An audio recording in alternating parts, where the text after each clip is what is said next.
जय राम श्री राम जय राम जय जय राम। श्री राम जय राम जय जय राम श्री राम जय राम जय जय राम। श्री राम जय राम जय जय राम श्री राम जय राम जय जय राम। श्री राम जय राम जय जय राम श्री राम जय राम जय जय राम। श्री राम जय राम जय जय राम श्री राम जय राम जय जय राम। श्री राम जय राम जय जय राम श्री राम जय राम जय जय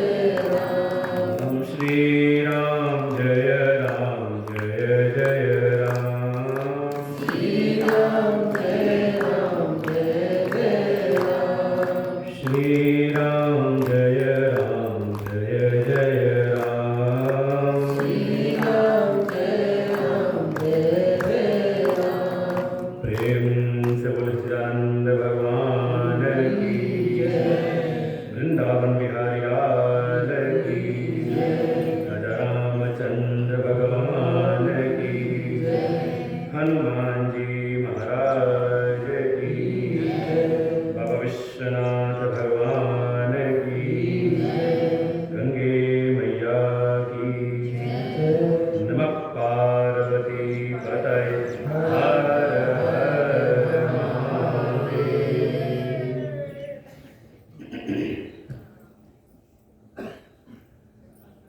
ॐ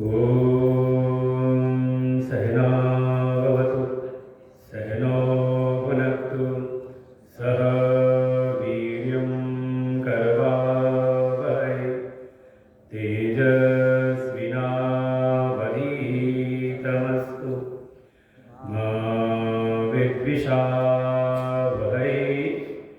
ॐ शान्ति शान्ति शान्तिः। शङ्करं शङ्कराचार्यं केशवं बादरायणं सूत्रभाष्यकृतौ वन्दे भगवन्तौ पुनः पुनः। ईश्वरो गुरुरात्मेति मूर्तिभेदविभागिने व्योमवद्व्याप्तदेहाय दक्षिणामूर्तये नमः। सदाशिवसमारम्भां शङ्कराचार्यमध्यमाम् अस्मदाचार्यपर्यन्तां वन्दे गुरुपरम्पराम्।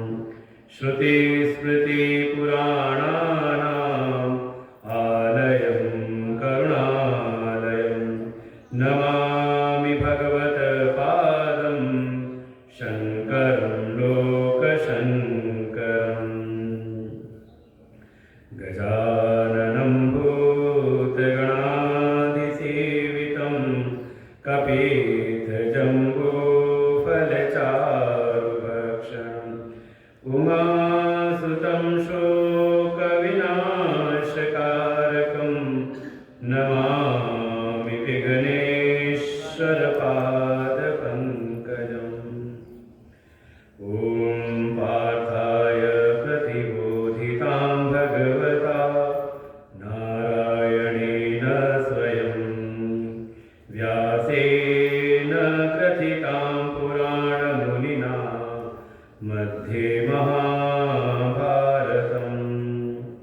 अद्वैतामृतवर्षिणीं भगवतीम् अष्टादशाध्यायिनीम् अम्ब त्वामनुसन्दधामि भगवद्गीते भवद्वेषिणीम्।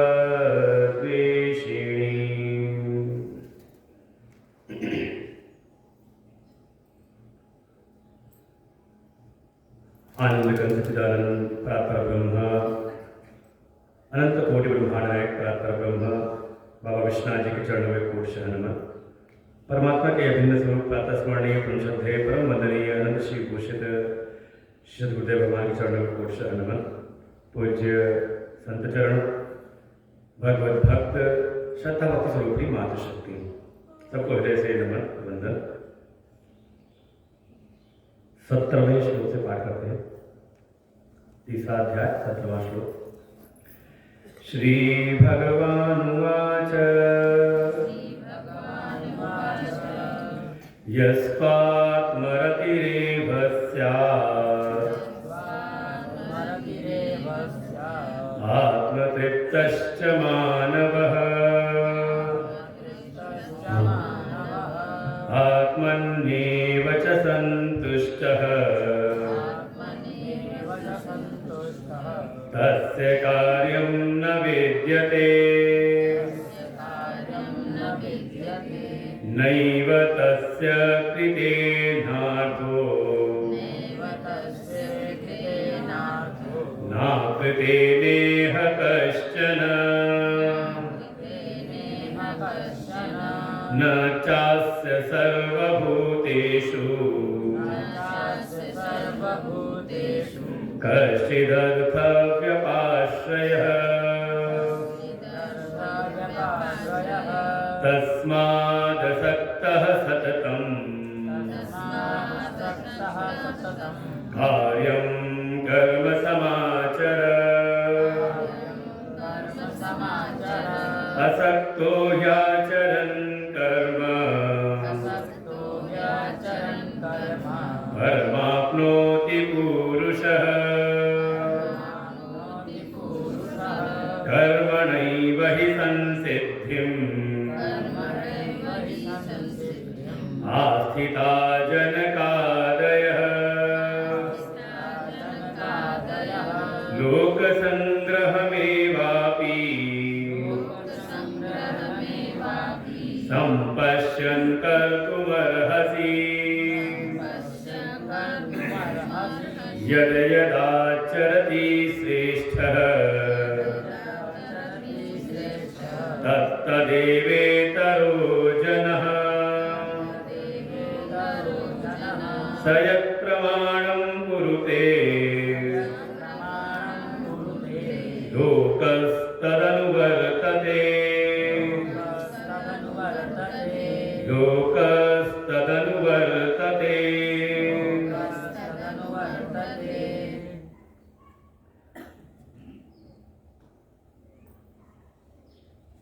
आनंद घन सच्चिदानंद परात्पर ब्रह्म भगवान वासुदेव श्री कृष्ण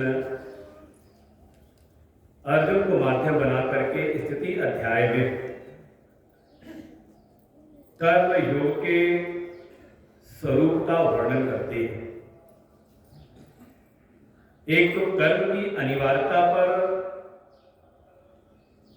महत प्रभाव डाला, जोर देकर के उस पर बात की कि कर्म ज्यायो ही अकर्मण, क्योंकि अर्जुन के मन के भीतर एक वृत्ति थी कि मैं कर्म क्यों करूं।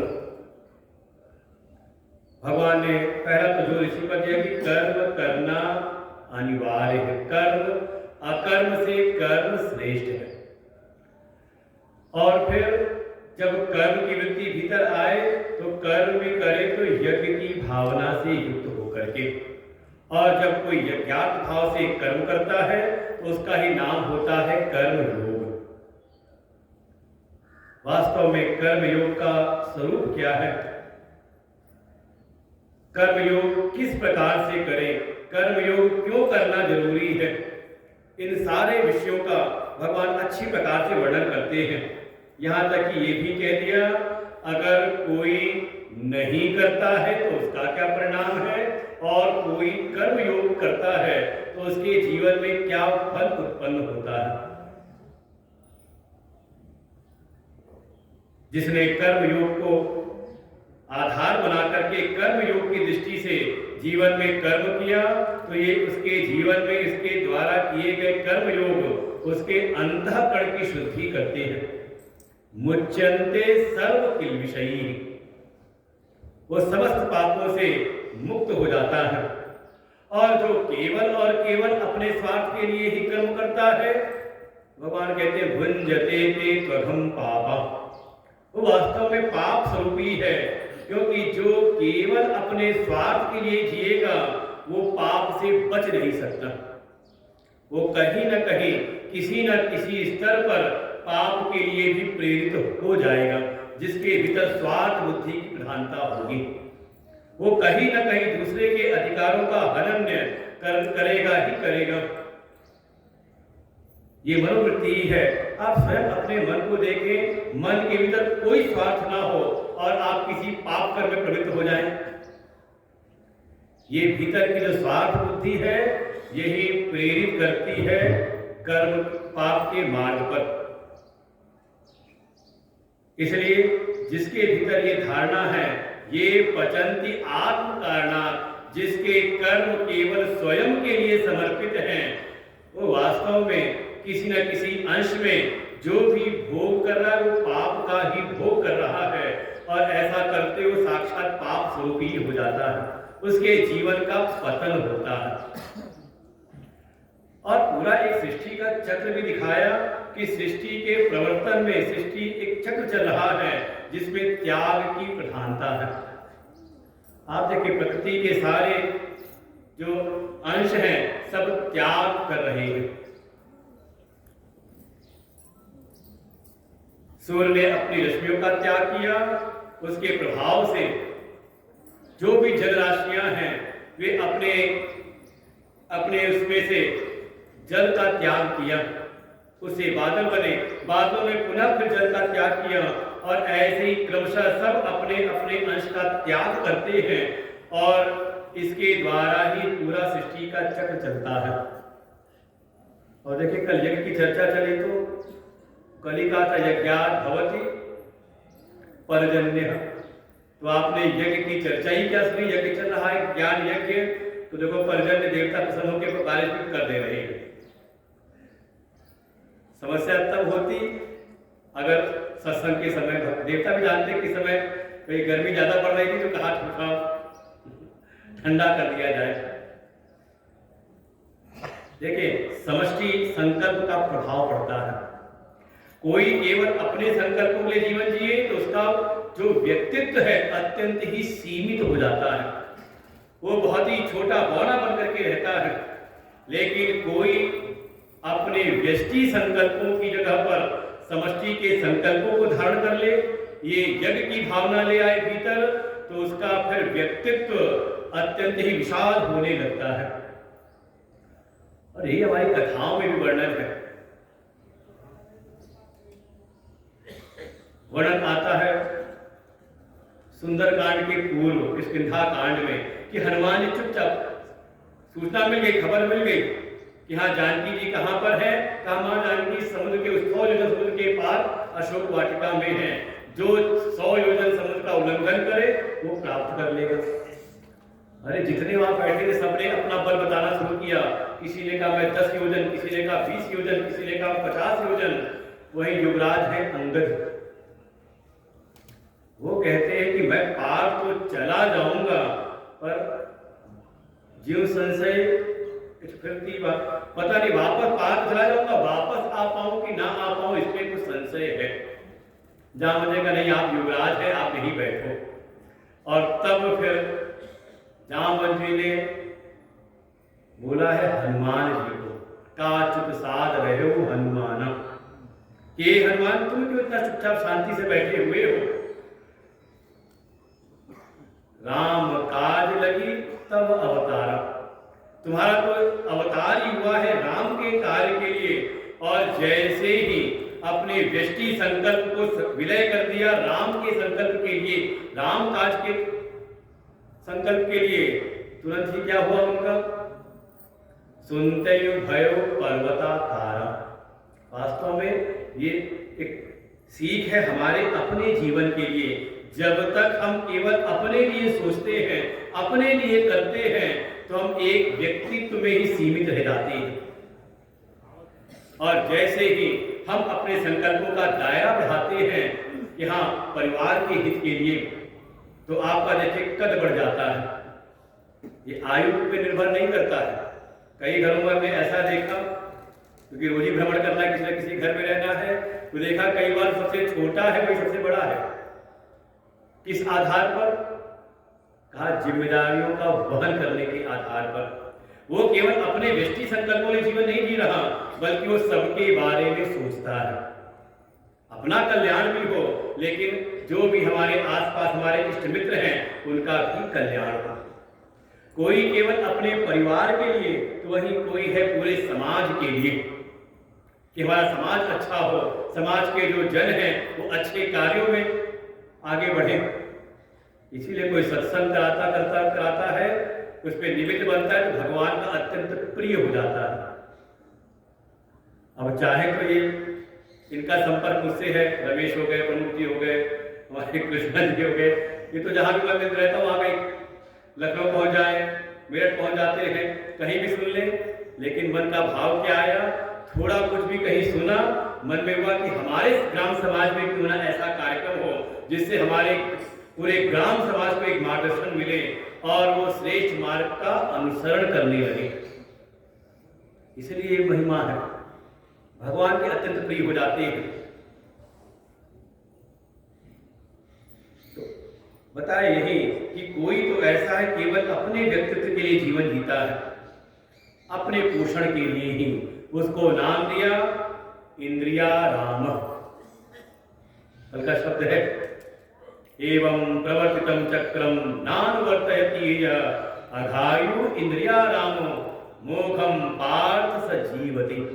ये कल का विषय था, 16वां श्लोक, कि एक सृष्टि का जो चक्र, जो त्यागमय ही चक्र है, सब अपने अपने अंश का त्याग कर रहे हैं, लेकिन कोई इस सृष्टि चक्र का अनुवर्तन नहीं करता। अब मान लो परिवार में सब परिवार के उद्देश्य के लिए कार्य कर रहे हैं, लेकिन वो केवल अपने लिए सोच रहा है, तो क्या किया उसने? कहा उस चक्र का उसने किया ना अनुवर्तन, उसका फिर अनुवर्तन नहीं किया। किस कारण से? कहीं ना कहीं अपने इंद्रिय भोगों में ही वो आसक्त है। और लगता है कई बार ऐसा, जब कारण यही बनता है, मनोवृत्ति ऐसी है, हमें ऐसा लगता है कि जब हम केवल अपने लिए करेंगे, अपने लिए सोचेंगे, तो ज्यादा सुखी हो जाएंगे। और कहीं सबको बुला लिया तो ऐसा ना हमारा हिस्सा कम ना हो जाए। कहां पर मनोवृत्ति टिकी हुई है? केवल इंद्रियों के भोग में। चित्त की बात में ध्यान नहीं जा रहा, अंदर हृदय की उदारता में ध्यान नहीं जा रहा, केवल इंद्रिय विषयों पर ही इसकी दृष्टि सीमित है। तो इसको कहा इंद्रिया राम, जो केवल इंद्रिय विषयों में, इंद्रिय भोगों में ही आराम कर रमण कर रहा है, ऐसा जो प्राणी है का उसका जो जीवन है पाप करते हुए ही बीतता है। क्योंकि जीवन में हमारे जो भी उपलब्धि प्राप्त हुई है, इसमें केवल मेरा ही कर्तव्य नहीं है, बल्कि इसमें अनेकों का योगदान है। यही बात ध्यान हो जाए तो लो जीवन बहुत अच्छा हो जाए। ज्यादातर क्या है कि समस्या जीवन में आ जाए तो हम दूसरे पर आरोप करते हैं, देखो इसके कारण हुआ, उसके कारण हुआ, इसने हमें इस खराब परिस्थिति में डाल दिया। लेकिन जब कोई उपलब्धि, श्रेष्ठ उपलब्धि प्राप्त हो जाए तो तब फिर कोई दूसरा नहीं दिखाई देता, कहते ये तो हम ही ने सब किया, हमारी मेहनत ही है। भले ऊपर से कुछ भी कहे, ऊपर से भले कह दे जो कुछ, लेकिन अंदर की भावना रहती है कि प्रयास तो मेरा ही था। अरे ऐसी घटना घटित हुई, कोई सज्जन आए गुरु जी के पास में, सुबह सुबह प्रातःकाल ही आए, आशीर्वाद देने के लिए प्रणाम किया, गुरु जी अपना आशीर्वाद दे दो। गुरु जी ने पूछ लिया क्या बात है, तो कहा नहीं मेरा एक मुकदमा है, वो अटका हुआ है, काफी समय चला आ रहा है, जमीन का मुकदमा है, थोड़ा ठीक ठाक हो जाए, उसका फैसला आना है, आप कृपा हो जाए। मुझे कहा ठीक है, मेरा आशीर्वाद है, जाओ। और हुआ क्या कि शाम को वापस आए तो लड्डू का डिब्बा लेकर के, मतलब समझ गए, मुकदमे का फैसला अपने पक्ष में आ गया, मुकदमा जीत गए, काम बन गया। गुरु जी को सामने लड्डू रखा, क्या बात हुई? तब गुरु जी आपका आशीर्वाद लेके गया था, काम हो गया। ठीक है, गुरु जी ने भी खाया, तो भगत लोग भी आए और बैठे, तो उनको भी कहा अरे लो लड्डू खाओ। पूछा किसी ने क्या बात है? देखो अभी क्या कहा था गुरु जी, आपके आशीर्वाद से हो गया, भगवत कृपा से कार्य हो गया। लेकिन थोड़ा सा अपनी जो संगत थी उसमें पहुंचे और जब किसी ने पूछा था किस बात का लड्डू, किस बात के लिए लड्डू है, तो बताया वो मुकदमा था ना। अरे हाँ वो तो बहुत समय चला आ रहा था। कहा उसका फैसला हो गया, मेरे पक्ष में हुआ। अरे कैसे हुआ? वो तो बहुत लंबे समय से चला आ रहा था। तब अंदर की बात निकली, बस पूछो मत। उसको सेट किया, वकील को सेट किया, तो जज को सेट किया, तो फलाना किया, ऐसा किया, वैसा किया। संजो गुरु जी सुन रहे थे। गुरु जी ने कहा अभी तो तू कह रहा था कि मेरे आशीर्वाद से हुआ।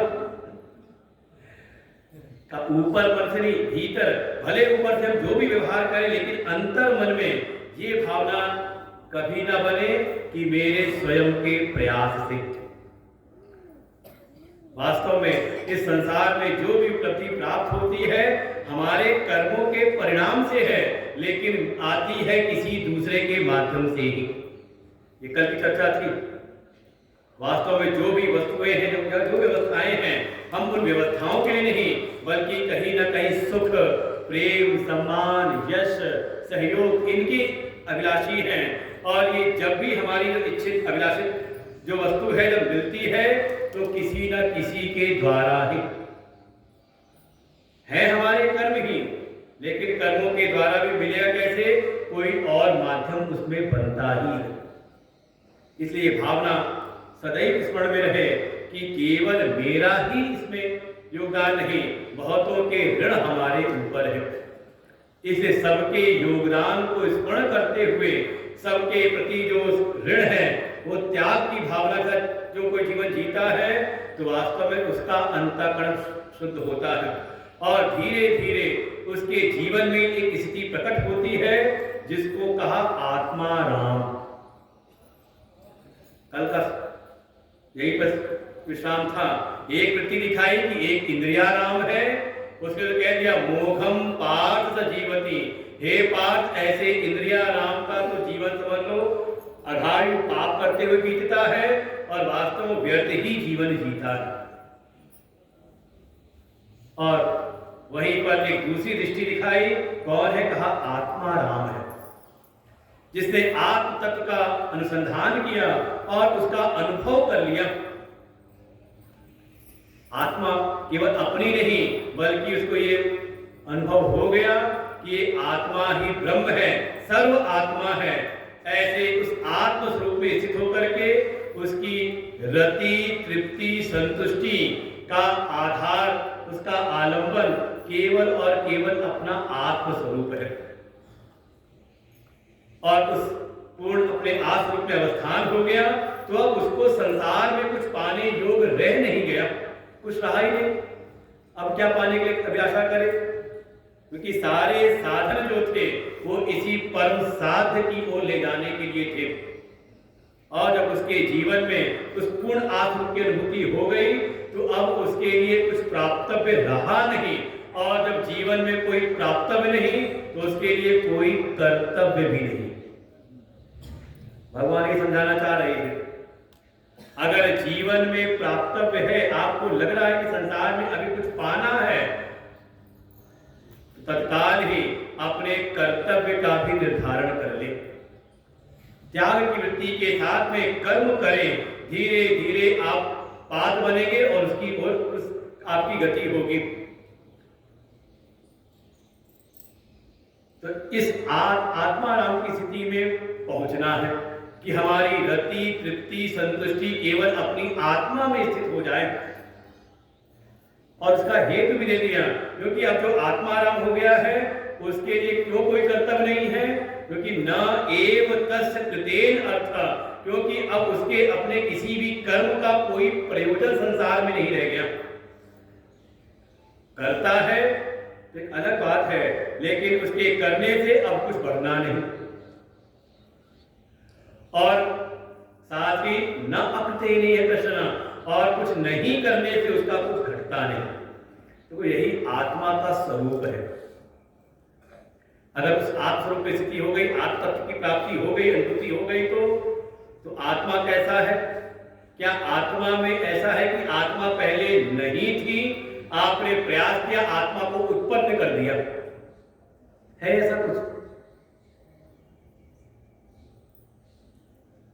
तो श्लोक याद कर ले। न जायते न म्रियते न कदाचित नायं भूत्वा भविता वा न भूयः। क्या आत्मा ऐसी है कि पहले नहीं थी? हाँ, अब हम सत्संग सुनेंगे, सुन करके विधि को जानेंगे और फिर जब कर्म करेंगे तो आत्मा उत्पन्न हो जाएगी। क्या आत्मा ऐसी है? अगर आत्मा इस कोटि में आती है तो फिर आपको कर्म करना पड़ेगा, बिना उसके आप कर सकते। लेकिन आत्मा इस कोटि में है नहीं। अच्छा, आत्मा को उत्पन्न तो नहीं करना, आत्मा तो है लेकिन कहीं दूर है, किसी और के पास है। कुछ हम प्रयास करें तो हमें प्राप्त हो जाए। क्या इस कोटि में है आत्मा? है ऐसी? वो कहीं पर पुराना गुरुकुल था, गुरुजी पढ़ाते थे और जो शिष्य थे अध्ययन करते थे। उसी में कोई एक योग के कोई पात्र शिष्य था, उसने श्रवण किया, श्रवण के अनुसार ही मनन किया और निध्यासन की अवस्था में उसने आगे एकांत में अपने आप तत्व का उसने अनुभव कर लिया। और ऐसे अनुभव करते हुए एक दिन भ्रमण करते करते आया अपने उसी गुरुकुल में। आकर के देखा गुरुजी स्वाध्याय करा रहे, प्रवचन कर रहे हैं। गुरुजी को प्रणाम किया और जब नजर गई देखा वही सारे शिष्य, मेरे सहपाठी, साथ के जो थे पढ़ने वाले, सुनने वाले, सत्संगी, वही लोग बैठे हुए सुन रहे हैं। तो उसके मन में कुछ आश्चर्य सा हुआ और जा करके सबके हृदय पर हाथ रख करके स्पर्श करके देखने लगा। एक के स्पर्श किया, दूसरे के स्पर्श किया, तीसरे के स्पर्श किया। अच्छा, ऐसे कोई यहाँ करने लग जाए तो कहीं ना कहीं विघ्न होगा, फिर हम भी डांटेंगे कि क्यों भी तो घूम रहे हो। जब उसकी हरकत को देखा गुरुजी ने तो गुरुजी ने उसको कहा, अरे क्या कर रहा है, बीच में आकर के विघ्न क्यों कर रहा है, एक तरफ बैठ क्यों नहीं जाता? उसने पुनः गुरुजी को प्रणाम किया। गुरुदेव, मैं तो बस मेरे मन में एक शंका उत्पन्न हुई, मैं देख रहा हूं कि आप वही हैं जिनकी कृपा से मुझको आत्मबोध हो गया। मैंने उस परम तत्व आत्मा को मैंने जान लिया, अनुभव कर लिया। ये आत्मा ही जगत की आत्मा है, सर्व आत्मा है, ऐसा मुझको अनुभव हो गया। लेकिन मैं दूसरी ओर देखता हूं बड़े आश्चर्य से कि मेरे साथ के ही लोग बैठे हुए हैं, इनको अनुभव नहीं हुआ, आपकी कृपा प्राप्त नहीं हुई। तो मैं जांच रहा हूं कि इनके भीतर आत्मा है भी कि नहीं। जांच करवाएं कि आपके भीतर आत्मा है कि नहीं, कि हाँ कोई सिद्ध महापुरुष आएंगे और झोली में से आत्मा निकाल के देंगे, ले आत्मा रख ले। क्या आत्मा इस कोटि में है? जैसे अन्न है, अन्न है नहीं तो हमने क्या किया, उसको उत्पन्न किया कृषि आदि के द्वारा। या फिर हमारा कार्य खेती का नहीं है तो वही अन्न आ गया बाजार में, तो हम जाकर के खरीद करके ले आए। तो आत्मा इन दोनों में तो नहीं आया ना तो उत्पन्न करने योग्य है और न कहीं ऐसा है कहीं और हो कि हम पाप कर लें। या एक संभावना और हो सकती है कि हो सकता है आत्मा के ऊपर कुछ ढक सा गया हो, उसमें कुछ मैल लग गया हो, दिख ना रही हो, हम जाएं और आत्मा को थोड़ा धो धा करके सफेद साफ कर दें, आत्मा को संस्कारित कर दें, अपने अनुकूल बना लें। क्या ऐसी संभावना है? जैसे बाजार से हम लेकर के आए अन्न, लेकर के आए गेहूं, लेकिन अब अपने अनुकूल बनाना है तो उसको धो धा करके हम पिसवाते हैं, तो बल्कि आया आटा, उससे बनाई रोटी और उपयोग कर लिया। तो क्या आत्मा इस कोटि में आता है, इसको संस्कार करना पड़ेगा? तो ऐसा भी नहीं है, कहो परम शुद्ध है। या फिर आत्मा में क्या ऐसी संभावना है कि कोई उसका विनाश कर दे? है संभावना इसमें, नष्ट हो सकती है। पहले के लिए नाम मर्यादे का उसका विनाश भी संभव, वो नित्य है, नित्य प्राप्त है। केवल उसकी अनुपलब्धि में एक ही बाधा है, भीतर का अज्ञान। हमने सत्संग श्रवण किया और पात्रता से युक्त होकर के अंतःकरण, शुद्ध अंतःकरण के साथ में संत की शरण में जाकर के हमने जब सुना तो सुनते सुनते ही अपने जो शुद्ध बुद्ध मुक्त अपना आत्म स्वरूप है उसका हमें अनुभव होता है। और जब उस आत्मा की पूर्णता का अनुभव हुआ तो अब जगत में कुछ और प्राप्तव्य शेष रहा नहीं। तो ऐसी जो आत्मा है जब उसकी उपलब्धि हो गई तो अब संसार में कुछ करने से कुछ शेष नहीं रहा, क्योंकि कुछ करके आत्मा को बढ़ाया नहीं जा सकता, ना तो उसमें वृद्धि होती है और ऐसा भी नहीं कि हम कोई कर्म न करें तो आत्मा विनष्ट हो जाए। तो दोनों संभावनाएं नहीं है ना, तो इसलिए उसके लिए कोई कर्तव्य नहीं। और साथ ही साथ जब कोई बाहर का प्रयोजन कोई प्राप्तव्य रहा नहीं तो कोई भी वस्तु है उसकी प्राप्ति में जो बीच में साधन बनते हैं उन्हीं को नाम दिया था अर्थ व्यापाश्रय। देखो आपको कोई चीज चाहिए, कोई वस्तु हमारे मन में आई कि ये वस्तु चाहिए हमें, तो मन में आया कहाँ मिलेगी, कितने में मिलेगी, तो आपने उस वस्तु को पाना है तो आपको चाहिए अर्थ, रुपया। अच्छा रुपया चाहिए तो ढाई करना पड़ेगा कुछ परिश्रम, तो ये परिश्रम रुपया क्या बना है, आप बीच के माध्यम बन रहे हैं। लेकिन ऐसे आत्मनिष्ठ के लिए अब कुछ संसार में प्राप्तव्य रहा नहीं, तो हो सकता है वो किसी की आओ भगत भी ना करे। लेकिन जब तक वो स्थिति नहीं मिली है तब तक सब करना पड़ेगा। यस्त्वात्मतिरेव स्यात् आत्मतुष्ट मानवः आत्मन्येव संतुष्टः तस्य कार्यं न विद्यते। जिसकी अपनी आत्मा में ही रति तृप्ति संतुष्टि हो गई है उसके लिए अब कोई कर्तव्य नहीं है, वो करे ना करे उसके ऊपर कोई उसका प्रभाव नहीं पड़ता, क्योंकि उसने जीवन की जो पूर्णता है उसको प्राप्त हो गई। और जब तक ऐसा नहीं हुआ है तो भगवान ने समझाना चाह रहे हैं, जो कहा था कि फिर मुझे कर्म में क्यों लगाते हैं, तो भगवान पुनः फिर अब सबका निगमन करते हैं। वैसे न्याय में एक सब विधि चलती है, पंच अव्यय, कोई बात सिद्ध करनी हो तो 5 तरीके से सिद्ध की जाती, 5 उसके अव्यय उसके अंग हैं, उसे सिद्ध करते हैं। पहले करो प्रतिज्ञा, जो बात आपको सिद्ध करनी है, फिर जो बात आपने कही उसका दो आप हेतु। तो ये सब आप जीवन में करते हो, जो भी बात आपको कहनी हो तो पहले आपने बात कही, अपना सिद्धांत कहा, उसके बाद आप ऐसा क्यों कह रहे हैं उस सिद्धांत को पुष्ट करने के लिए आप हेतु देते हैं। अच्छा हेतु तो दे दिया लेकिन दृष्टांत ना दे तो व्यवहार में वो वास्तव में सार्थक है कि नहीं, तो कोई दृष्टांत भी चाहिए ना। क्या हम ऐसा कह रहे हैं इसका हेतु ये है, क्यों, क्योंकि ऐसा देखा गया है, संभव है, पति जरूरी है कि नहीं दृष्टांत। फिर दृष्टांत के बाद फिर हम हेतु और प्रतिज्ञा का संबंध स्थापित करते हैं, उसको न्याय में कहते हैं उपनय।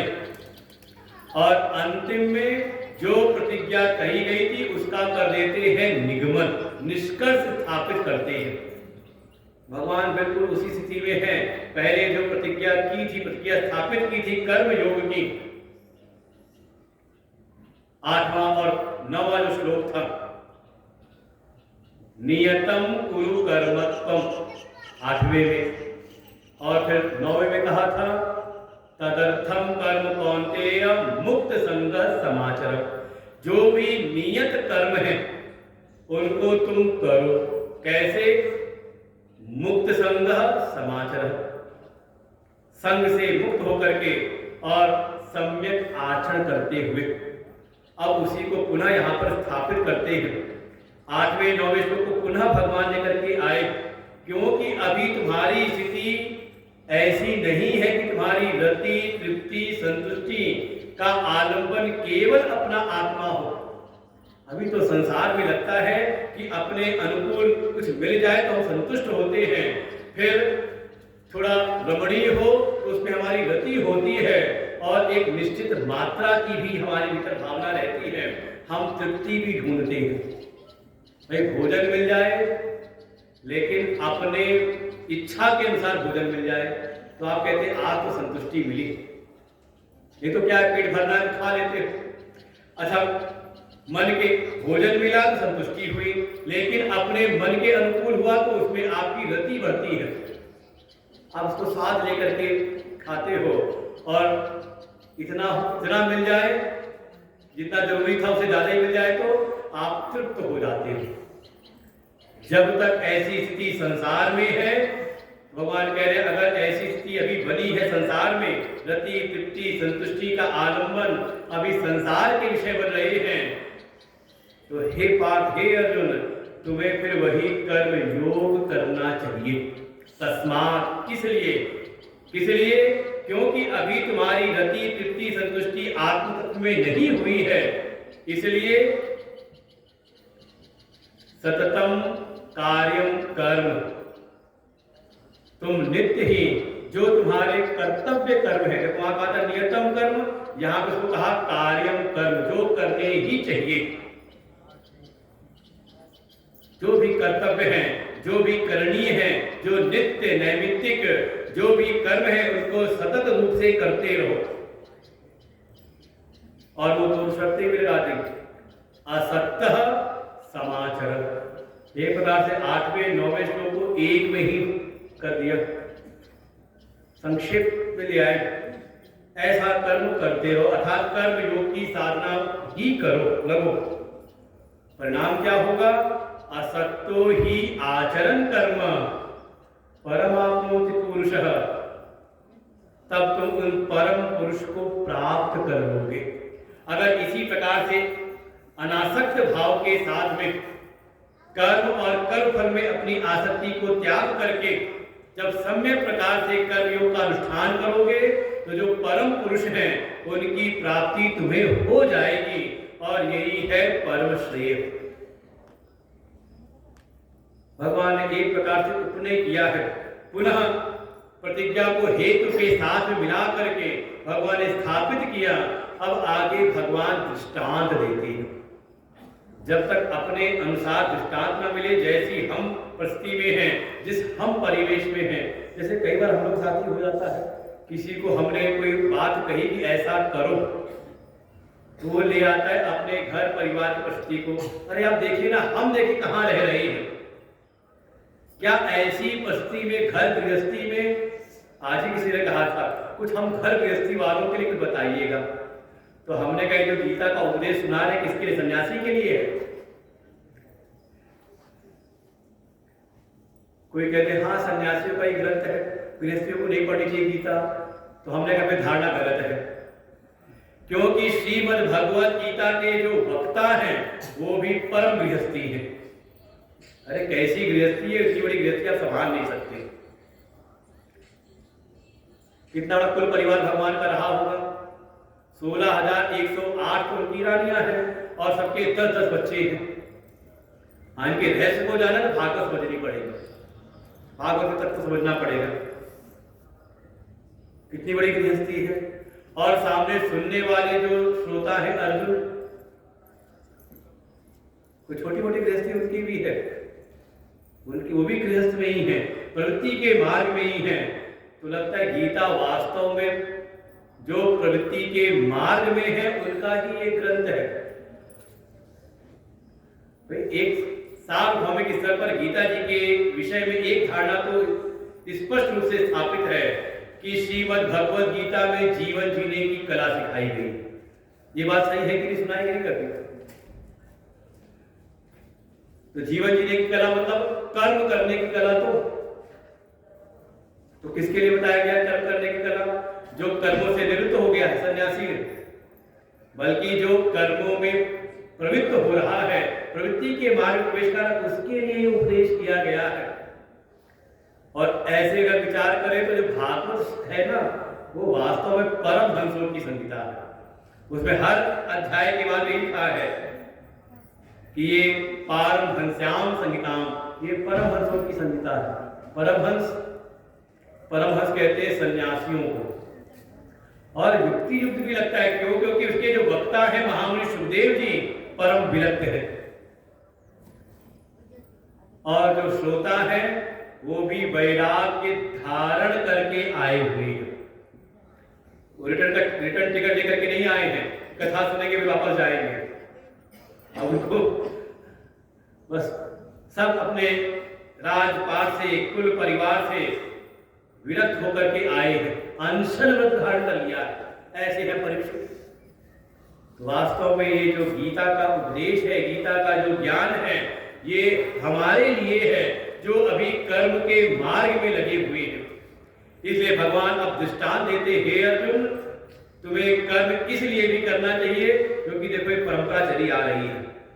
कर्मणैव हि संसिद्धिं, ईश्वर को कर्मणैव हि संसिद्धिं, कर्मणैव हि संसिद्धिं, कर्मणैव हि संसिद्धिं, कर्मणैव हि संसिद्धिं, आस्थिता जनकादयः, जनकादयः, लोकसंग्रहमेवापि, लोकसंग्रहमेवापि, सम्पश्यन् कर्तुमर्हसि। कर्तुमर्हसि। भगवान कर्म करने के लिए रहते, यहाँ भी कह रहे हैं, हे अर्जुन, इसलिए भी तुम्हें कर्म ही करना चाहिए। संपश्यन् कर्तुम अर्हसि, तुम कर्म करने के ही योग्य हो। और दृष्टांत दिया, ये ज्यादातर जो गृहस्थ में होते हैं वो कई बार ये दृष्टांत देते हैं, कहा हम संसार में रहते कैसे हैं, घर गृहस्थी में रहते हुए कैसे हैं, कहा जैसे राजा जनक। कभी दृष्टांत दिया कि नहीं करते? अरे हम कोई मोह माया में नहीं है। जैसे राजा जनक राजपाट करते हुए भी, शासन करते हुए भी सबसे विनिर्मुक्त रहते थे, ऐसे ही हम भी सबके बीच में रहते हैं, लेकिन कहीं किसी से कोई आसक्ति नहीं। मोह और आसक्ति का पता चलता है जब सब मिले हुए हैं, तब नहीं, जब वो चीजें छूट रही है, वो परिस्थितियां बताती है। भगवान ने दृष्टांत दिया है, और दृष्टांत दिया सामने है अर्जुन जो राजवंशी हैं, तो उनके सामने दृष्टांत दिया है राजवंशी का। वे क्षत्रिय वंश में है तो उनको दृष्टांत भी दिया है क्षत्रिय वंश का, कि देखो तुम्हारे ही जैसे ही राजा जनक थे। क्या महिमा थी उनकी? कर्मणा एव ही संसिद्धिम आर्थिता। जनक आदय, और जनक अकेले नहीं, जनक आदय, ऐसे पूर्व में जनक आदि अनेकों विद्वान क्षत्रिय राजा हुए जिन्होंने कर्म के द्वारा ही, कर्म के द्वारा अर्थात कर्म योग के द्वारा, यज्ञार्थ कर्म के द्वारा, यज्ञ भावना से संयुक्त होकर के कर्म के द्वारा ही उन्होंने संसिद्धि की प्राप्ति की है। संसिद्धि वही आत्मति, आत्मतृप्ति, आत्मसंतुष्टि, यही है सिद्धावस्था। उन्होंने इस संसिद्धि में स्थिति प्राप्त की है, और दूसरा भाव ये भी है कि संसिद्धि के लिए वो प्रवृत्त हुए हैं, कर्म को ही आधार बना करके। दोनों ही भाव है। इसलिए हे अर्जुन, तुझे भी कर्म में ही लगना चाहिए। कर्म योग का तू अनुष्ठान कर।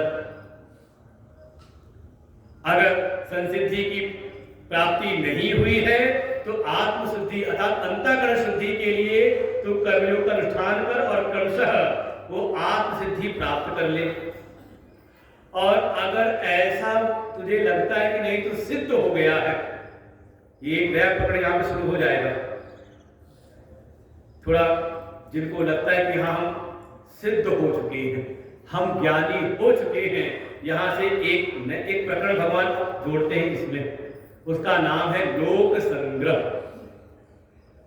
यदि अगर ऐसा दृष्टांत दे दिया कि ऐसे बहुत सारे क्षत्रिय वंशियों ने भी, राजवंशियों ने भी कर्म को ही आधार बना करके संसिद्धि की प्राप्ति की है, और संसिद्धि प्राप्त होने के उपरांत भी जब तक प्रारब्धवश शरीर है वो कर्म के मार्ग में ही लगे रहे। क्या कारण था? कारण था लोक संग्रह। बड़ा प्रसिद्ध शब्द है ये हमारी श्रीमद् भगवद गीता का। लोक संग्रह, लोगों को इकट्ठा करना नहीं। भगवान भाष्य का इसका बड़ा अच्छा इसका जो वो भाष्य किया टीका की इसकी, लोक संग्रहम एवं अपि लोकस्य उन्मार्ग प्रवृत्ति निवारणम लोक संग्रह। ध्यान सुनेंगे, लोकस्य उन्मार्ग प्रवृत्ति निवारणम। लोक संग्रह का तात्पर्य है स्वयं पहले श्रेष्ठ मार्ग का अनुसरण करें, पहले अपने स्वयं के जीवन को श्रेष्ठ बनाए, अच्छा आदर्श जीवन स्वयं जिए और स्वयं जी करके समाज के बीच में वो आदर्श स्थापित करे, जिससे कि समाज के जो प्राणी हैं उनमें उन्मार्ग की प्रवृत्ति ना हो, वे गलत मार्ग की ओर न जाएं। उनको रोकने के लिए इसका नाम है लोक संग्रह। ये बड़ी सेवा है और आज के समय अगर कोई घर वापसी करावे तो समझ लो इसका कोई काम नहीं है, नहीं तो धीरे धीरे किसी प्रलोभन के कारण, किसी भय के कारण लोग कुमार्ग में, विमार्ग में, विपरीत मार्गों में उनकी प्रवृत्ति हो जाती है। लेकिन कोई ऐसा आदर्श है, ऐसा कोई श्रेष्ठ पुरुष है जो स्वयं उन आदर्शों को जीते हुए लोगों के लिए भी प्रेरणा बनता है और उस आदर्श को देख करके, ऐसे सत्पुरुष को देख करके लोग भी जो गलत मार्ग हैं उनका त्याग करके सन्मार्ग की ओर बढ़ सकता चलते। इसलिए भी हम सबको जो सुन रहे हैं, हम सबको श्रेष्ठ मार्ग का ही अनुसरण करना चाहिए, कर्म योग का ही आचरण करना चाहिए, क्योंकि हर व्यक्ति समाज में किसी न किसी के लिए आदर्श है। आपको कोई ना कोई देख रहा है, अरे कौन देख रहा है? समाज में देख रहे हो तो घर में हो सकता है आपका बच्चा आपको देख रहा है। और ये वास्तविकता है कि जो आप बोल करके उसको समझाने का प्रयास करते हैं, जो उसको आप उच्चारण के द्वारा जो सिखाते हो, उस पर उसकी दृष्टि कम रहती है, आपके आचरण पर उसकी दृष्टि ज्यादा रहती है। कितनी बार होता होगा जब पिताजी घर से चले जाते होंगे तो छोटा सा बच्चा होगा पिताजी की नकल करता होगा, होता है कि नहीं? कई बार लोगों ने बताया कि गुरुजी कल एक प्रवचन में आया था और घर जाकर के घर में ही एक ऊंचा सा स्थान कोई था, उस पर जाके बैठ गया और कहता चलो मैं प्रवचन सुना रहा हूं, और वो बैठ के श्री राम जय जय राम करने लगा। कैसे सीखा? देखिए ये मनोवृत्ति है, उसके मन ने देखा कि हाँ कोई ऐसा व्यक्ति है जो बड़े ऊंचे स्थान पर बैठा था और सब उसका सम्मान कर रहे थे, सब उसकी बात सुन रहे थे, तो ये बात उसके मन को प्रभावित कर गई और आकर के फिर वैसी नकल करता है कि नहीं? तो इसका दूसरा भी तो पक्ष आएगा ना। अगर आप घर में कोई गलत आचरण कर रहे हैं तो बच्चे को कौन सिखाएगा? एक भगत जी हमारे आए मेरठ में, अपने छोटे से बच्चे को लेकर के कह रहा है वहां की भाषा में, बाबा ये गाली बहुत पकी है मेरठ ऐसी। उसने कहा, तो मैंने कहा अच्छा तू तो ना बकता होगा ना, हमने उसी भाषा में कहा तू तो घर में गाली नहीं देता होगा ना। अब वो सब शर्मा गए, लेकिन सत्य बात कही हाँ देता तो हूं। तो हमने कहा जब 24 घंटे में तुम 23 घंटे और 50 मिनट तुम सिखाओगे उसको गाली बकना, अब 10 मिनट में हम कितना उसको राम राम करना सिखा देंगे? पहले अपने आप को संवारो। हम स्वयं व्यसनों में पड़े रहें और अपेक्षा करें कि हमारे परिवार में कोई व्यसन ना करे हमारा बच्चा, मुश्किल है। आवश्यकता है पहले स्वयं को आदर्श में स्थापित करें। और एक घटना सुनी हम लोगों ने, सुनी अगर आपने पढ़ा भी हो, रामकृष्ण परमहंस के जीवन की। एक माई आई अपने छोटे बच्चे को लेकर के, कहा महाराज जी इस पर थोड़ी कृपा कर दो, इसको कह दो ये मीठा बहुत खाता है, गुड़ ना खाए, इसके दांत खराब हो रहे हैं, इसको आप एक बार आप आशीर्वाद दो, कह दो कि गुड़ ना खाए, आप बोल दो। वो महाराज जी ने कहा माई अभी तो तुम्हें बच्चे को ले जाओ, 1 हफ्ते बाद लेकर के आना, तब मैं इसको कह दूंगा। वो माई लेके गई बच्चे को, 1 सप्ताह पूरा वो फिर आई, और जैसे आई सामने प्रणाम किया। महाराज जी ने कहा बेटा गुड़ मत खाया कर, देख गुड़ से कीड़े से दांत खराब हो रहे, पेट में कीड़े पड़ते, ज्यादा मीठा मत खाया कर, छोड़ दे।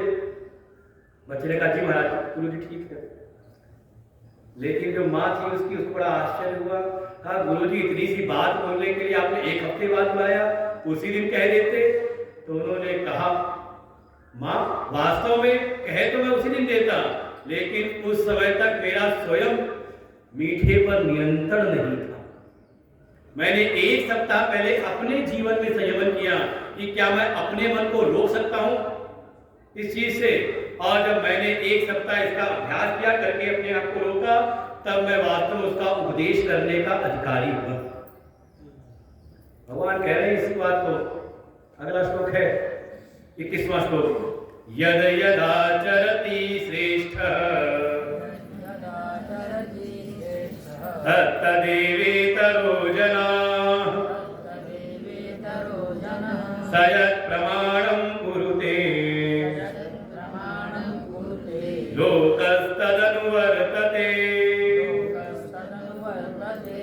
यद यद आचरति श्रेष्ठः, जो भी श्रेष्ठ जन है वो जो यद यद जैसा जैसा वो आचरण करते हैं,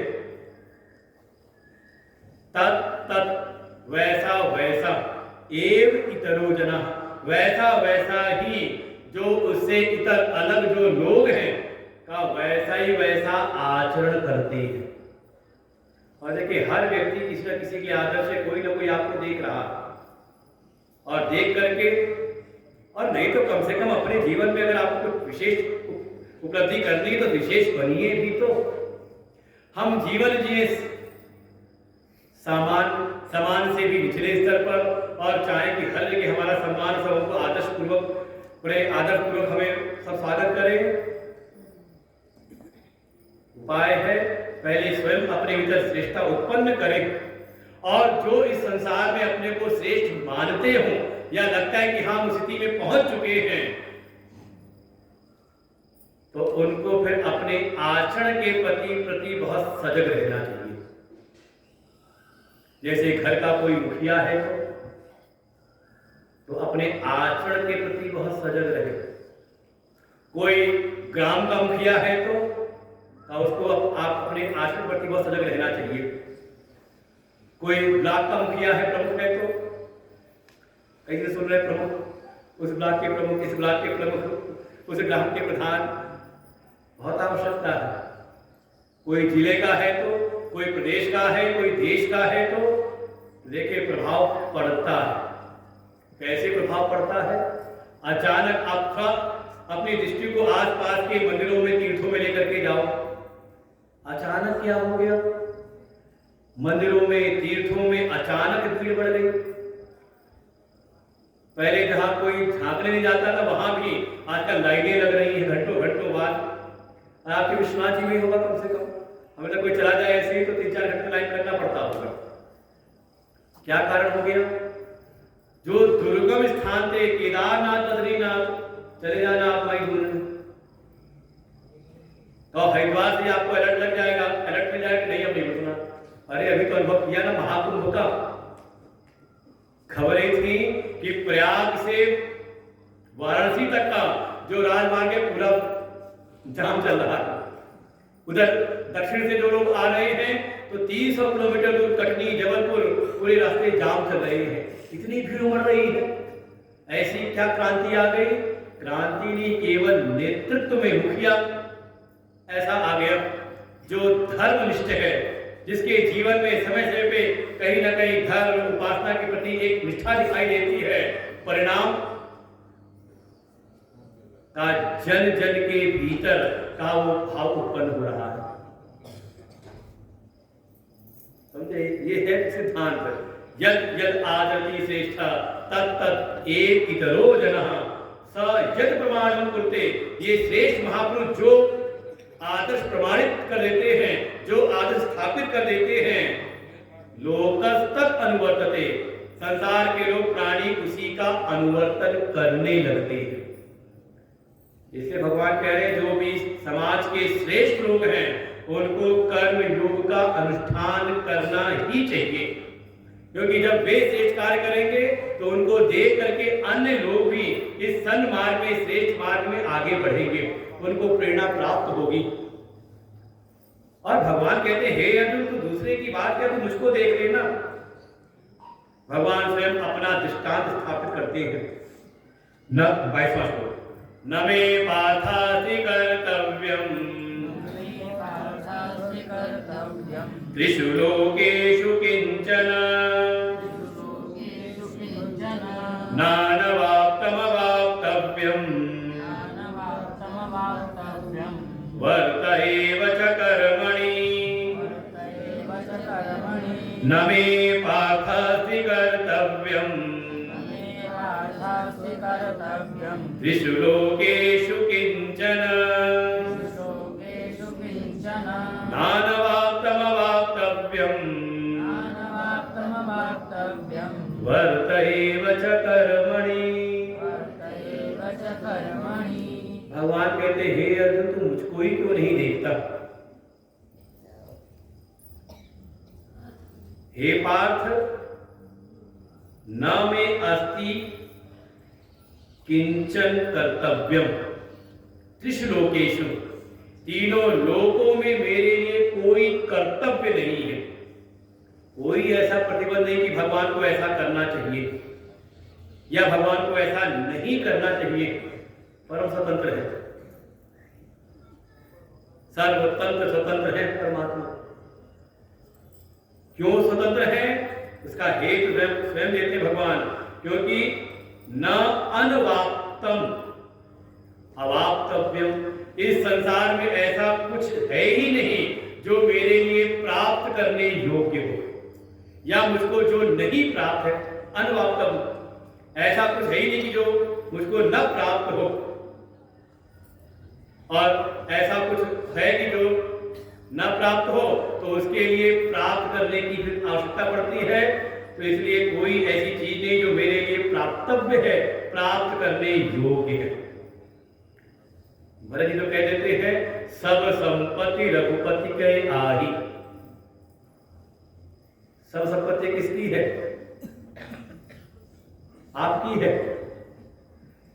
बस इस धारणा से मुक्त हो जाओ, जीवन बड़ा अच्छा हो जाएगा।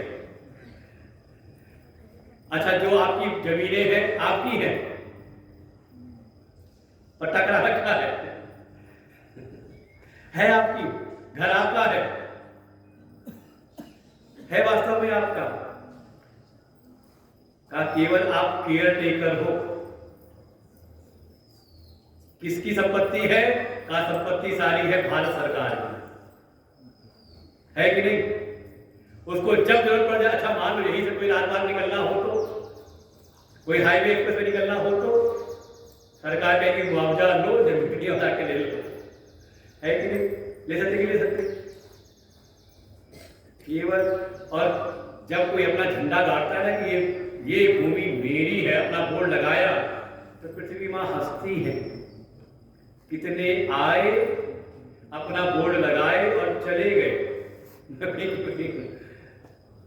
वास्तव में सब परमात्मा का ही है। उनके लिए संसार में कुछ ऐसा ही नहीं जो न प्राप्त हो, जो उन्हें प्राप्त करना हो। लेकिन उसके बाद भी वर्त एव च कर्मणि। हे पार्थ, हे अर्जुन, देख मैं कर्मों में वर्तन कर रहा हूं कि नहीं कर रहा। अच्छा, भगवान को क्या आवश्यकता थी अर्जुन का रथ हाँकने की? रोटी की कमी थी, उनको भोजन की कमी थी कि हाँ 15 दिन 18 दिन जितने दिन युद्ध चलेगा, जाकर के की गाड़ी चलाएंगे तो कुछ व्यवस्था हो जाएगी। क्या मिलने वाला था? लेकिन वर्त एव च कर्मणि। भगवान कहते देखो मैं कर्मों में वर्तन करता हूं। भगवान स्वयं आते हैं इस धरातल पर, इस पृथ्वी पर, और कोई उनको आवश्यकता है नहीं, लेकिन आदर्श स्थापित करने के लिए जो है सर्वज्ञ, वो जाते हैं गुरु जी के पास विद्या अर्जन करने के लिए। गुरु गृह गए पढ़न रघुराई, अल्प काल सब विद्या। क्या आवश्यकता थी उनको? आवश्यकता उनको नहीं थी, उन्होंने समाज में एक मर्यादा स्थापित की कि अगर जीवन को उत्कर्ष की ओर ले जाना है, प्रकाश में बनाना है, तो जो प्रथम वय है ब्रह्मचर्य आश्रम, उसमें गुरु के पास जाकर के शिक्षा का, विद्या का अर्जन करो। ये मर्यादा स्थापित करने के लिए स्वयं करके सिखाते हैं, धर्म की स्थापना करते हैं। भगवान कह रहे हैं केवल इसलिए लोक संग्रह के लिए मैं कर्मों का वर्तन करता हूं, अच्छा ना करूं तो उसका दूसरा पहलू भी दिखा देते हैं। 23वां 24वां, यदि ह्ययं न वर्तेयं जातु कर्मण्यतन्द्रितः मम वर्त्मानुवर्तन्ते मनुष्या पार्थ सर्वशः उसीदेयुरिमे लोका न कुर्यां कर्म चेदहम् संकरस्य च कर्ता स्याम् उपहन्यामि मा प्रजा। भगवान स्वयं कहते, हे अर्जुन,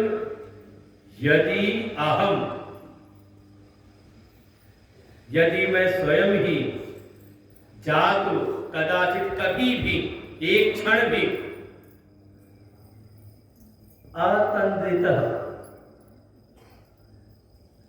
अपनी तंद्रा, अपने आलस को त्याग करके, तंद्रा रहित होकर के, आलस रहित होकर के, कर्मणि न वर्तेयं, मैं कर्मों में वर्तन ना करूं। पंक्ति में लगाइएगा उसको। और कह रहे हैं, हे अर्जुन, यदि मैं स्वयं अपने आलस से, अपने तंद्रा को त्याग करके, आलस रहित होकर के कर्मों में वर्तन ना करूं, एक क्षण भी, कभी भी अगर वर्तन ना करूं, तो परिणाम क्या होगा? मम वर्त्म अनुवर्तन्ते, मेरे द्वारा स्थापित ये जो आदत, कहीं ना कहीं जो कर्म होगा, मार्ग होगा, इसका ही सबके सब अनुवर्तन करने लगेंगे। इसलिए भगवान आकर के हमारे सामान्य जीवन में कैसा आचरण हो, कैसा सामान्य धर्म हो, भगवान आकर के राम अवतार लेते हैं और एक आदर्श चरित्र की स्थापना करते हैं कि हम परिवार में रहें तो किस प्रकार से रहें, भाई है तो क्या धर्म है, पुत्र है तो क्या धर्म है, शिष्य है तो क्या धर्म है, हमारा पति है तो क्या धर्म है, यहां तक कि शत्रु धर्म स्थापित करते हैं। शत्रुता भी करनी तो किस प्रकार से करनी, हर जगह पर उन्होंने एक आदर्श स्थापित किया। और जीवन में अगर विशेष परिस्थितियां आए तो वहां भगवान स्वयं कृष्ण रूप में आकर के उपदेश करते हैं। विशेष परिस्थितियों के लिए विशेष धर्म का प्रतिपादन भगवान स्वयं आकर के करते, कोई आवश्यकता उनको है नहीं, लेकिन किस लिए कर रहे हैं? हम सबको एक श्रेष्ठ मार्ग दिखाने के लिए कि किस प्रकार का जीवन होना चाहिए। और अगर ना करें तो भगवान स्वयं कहते हैं, अगर मैं कर्मों का त्याग कर दूं तो ये जगत के जो प्राणी हैं, हे पार्थ, ये सारे मनुष्य सभी प्रकार से कर्मों का त्याग कर देंगे, मेरे द्वारा स्थापित मार्ग का ही अनुसरण कर देंगे। भाई आपको भी किसी को सिखाना, बच्चों को सिखाना हो तो देखो, भगवान राम ने कथा सुना के सिखाते थे, देखो भगवान ने ऐसा किया, भगवान ने तुम्हें ऐसा व्यवहार किया, सिखाते नहीं सिखाते थे। तो भगवान का जो चरित्र है वो एक आदर्श चरित्र है, सभी उसका अनुगमन करते हैं। इसलिए भगवान कहते हैं, अगर मैं अगर कर्मों का त्याग कर दूं तो धीरे धीरे संसार में जो प्राणी हैं वे भी कर्मों का त्याग कर देंगे।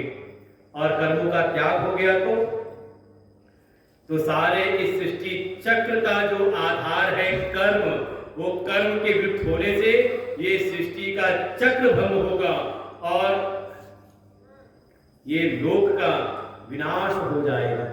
वही अगली पंक्ति में कह रहे हैं, चेत अहम, आप कह रहे हैं, यदि मैं स्वयं कर्म न कुर्याम, यदि मैं स्वयं इस आलस्य के कारण या किसी भी कारण से अगर मैं कर्म न करूं तो धीरे धीरे समाज से ये कर्म विलुप्त हो जाएंगे, और कर्म विलुप्त हुए तो सृष्टि का जो चक्र है ये खंडित हो जाएगा, और इस कारण से ये उसी देयों का विनाश हो जाएगा, इमे लोका, इस लोक का विनाश हो जाएगा। भगवान खुद कह रहे हैं इस बात को कि अगर मैं ना करूं, अब देखिए ऐसी किसी प्रकार से जैसा घर का समाज का मुखिया हो जाए, धीरे धीरे सब ऐसी होने लगती है, प्रभाव आता है। हमने अपने गुरुदेव को देखा, रात दिन परिश्रम करते हुए, कोई आवश्यकता नहीं, व्यवस्था इतनी है कि कहीं व्यवस्था की स्थिति ऐसी है कि एक कुटिया में अगर कहीं बैठ जाए तो भोजन पानी की कोई कमी नहीं, लोग ला करके देने के लिए तैयार है, लेकिन उसके उपरांत भी अथक परिश्रम किस लिए कि समाज को ये श्रेष्ठ मार्ग प्रचारित करने के लिए रात दिन महापुरुष लगे रहते हैं। भावना क्या हुई कि नहीं, हमें भी ऐसे ही जीवन जीना है। बिल्कुल भगवान उस जिम्मेदारी को स्वयं ले रहे हैं अपने ऊपर, और यदि अगर मैं ना करूं तो धीरे धीरे मुझको देख करके समाज के प्राणी भी कर्मों का त्याग करेंगे, और उसके परिणाम स्वरूप इस लोक की हानि होगी, और लोक की हानि ही नहीं, उपहन्या इमा प्रजा, ये जो प्रजा है इसका भी नाश हो जाएगा, और इन सब का जो कर्ता है वो मैं बन जाऊंगा। नहीं, भगवान से अगर प्रेम हो तो जैसे भगवान जिम्मेदारी अपने ऊपर ले रहे हैं। अगर समाज में कोई बुराई आई, भगवान कहते हैं उसका फिर कहीं ना कहीं उस विभ्रम का, उस वर्ण संकरता का कारण मैं बन जाऊंगा, इसलिए मैं कर्मों में वर्तन करता रहता हूं। और अब भगवान आगे ज्ञानियों के लिए, जो इस कर्म योग की साधना के द्वारा जिनका अंतःकरण शुद्ध हो गया, और अंतःकरण शुद्धि के परिणाम से जिनको ज्ञान की प्राप्ति हो गई, आत्म तत्व की अनुभूति हो गई, और कौन हो गए, कहा ऐसे ज्ञानी, ऐसे जो विद्वान हैं, उनके लिए भगवान अब मार्गदर्शन करते हैं। 24, 25वां और 26वां। सत्ता कर्मण्य विद्वांसो यथा कुर्वन्ति भारत, सत्ता कर्मण्य विद्वांसो यथा कुर्वन्ति भारत, कुर्यात् विद्वांस तथा सक्तः, कुर्यात् विद्वांस तथा सक्तः, चिकीर्षुर्लोक संग्रहम्, चिकीर्षुर्लोक संग्रहम्, न बुद्धिभेदं जनयेत्, न बुद्धिभेदं जनयेत्, अज्ञानां कर्म संगिनां, जोषयेत् सर्वकर्माणि, जोषयेत् सर्वकर्माणि,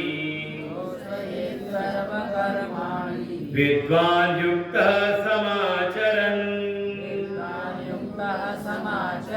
विद्वान् युक्तः समाचरन्।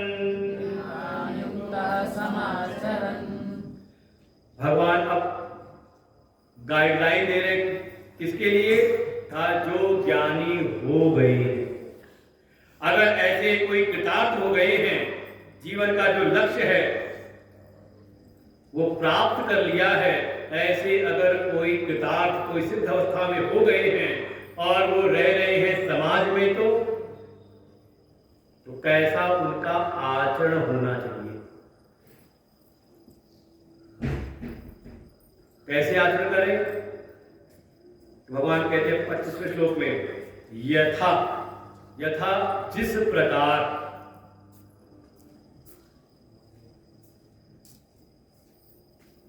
प्रकार अविद्वांसः, जिस प्रकार से इस संसार में अज्ञानी कार्य कर रहे हैं। अविद्वांसः क्या उनकी जो अविद्वान है, अज्ञानी है, कैसी स्थिति है? तो कहा सत्ताः कर्मणि, जो कर्म में ही आसक्त है। ये मेरा कर्म है और इसका फल भी मेरा है। अच्छा लगता नहीं कि हमसे पाप हुआ है तो उसका भोगना पड़ेगा, और कोई पुण्य हो जाए तो इसका भी फल भोगने को मिलेगा, स्वर्ग जाएंगे अगर पुण्य किए हैं। और पाप हुए हैं तो ऐसी जिनकी मना स्थिति है, जिनकी अभी कर्म में ही आसक्ति है, वो कर्म को ही प्रधान साधन समझते हैं गति अगति के लिए। ऐसे जो अविद्वान हैं, अज्ञान में पड़े हुए हैं, जो अभी आत्म तत्व को नहीं जानते हैं, देह में आसक्त होकर के देह के कर्म ही उनकी आसक्ति है, ऐसे जो है वो जिस प्रकार से कर्म कुर्वन्ति, वो जिस प्रकार से कर्म करते हैं, तो उनके बीच में जब कोई ज्ञानी हो जो कृतार्थ हो चुका है, जब वो जाए तो क्या करे? तो कहा तथा। इसलिए अगले पंक्ति में है, बीच में जगह ढूंढेंगे तो कुर्यात् विद्वान तथा असक्तः चिकीर्षु लोक संग्रह। तथा उसी प्रकार से जब उनके बीच में चला जाए ज्ञानी विद्वान, तो वो भी कुर्यात्, उसी प्रकार से वो कर्मों का अनुवर्तन करे। हेतु क्या है भाई? जो अज्ञानी कर रहा है वो तो कर्म और कर्मफलों में आसक्त है, तो जब ये जो विद्वान है, जो ज्ञानी हो चुका है, वो जब जाके कर्म करे तो उसके कर्म का प्रयोजन क्या हो?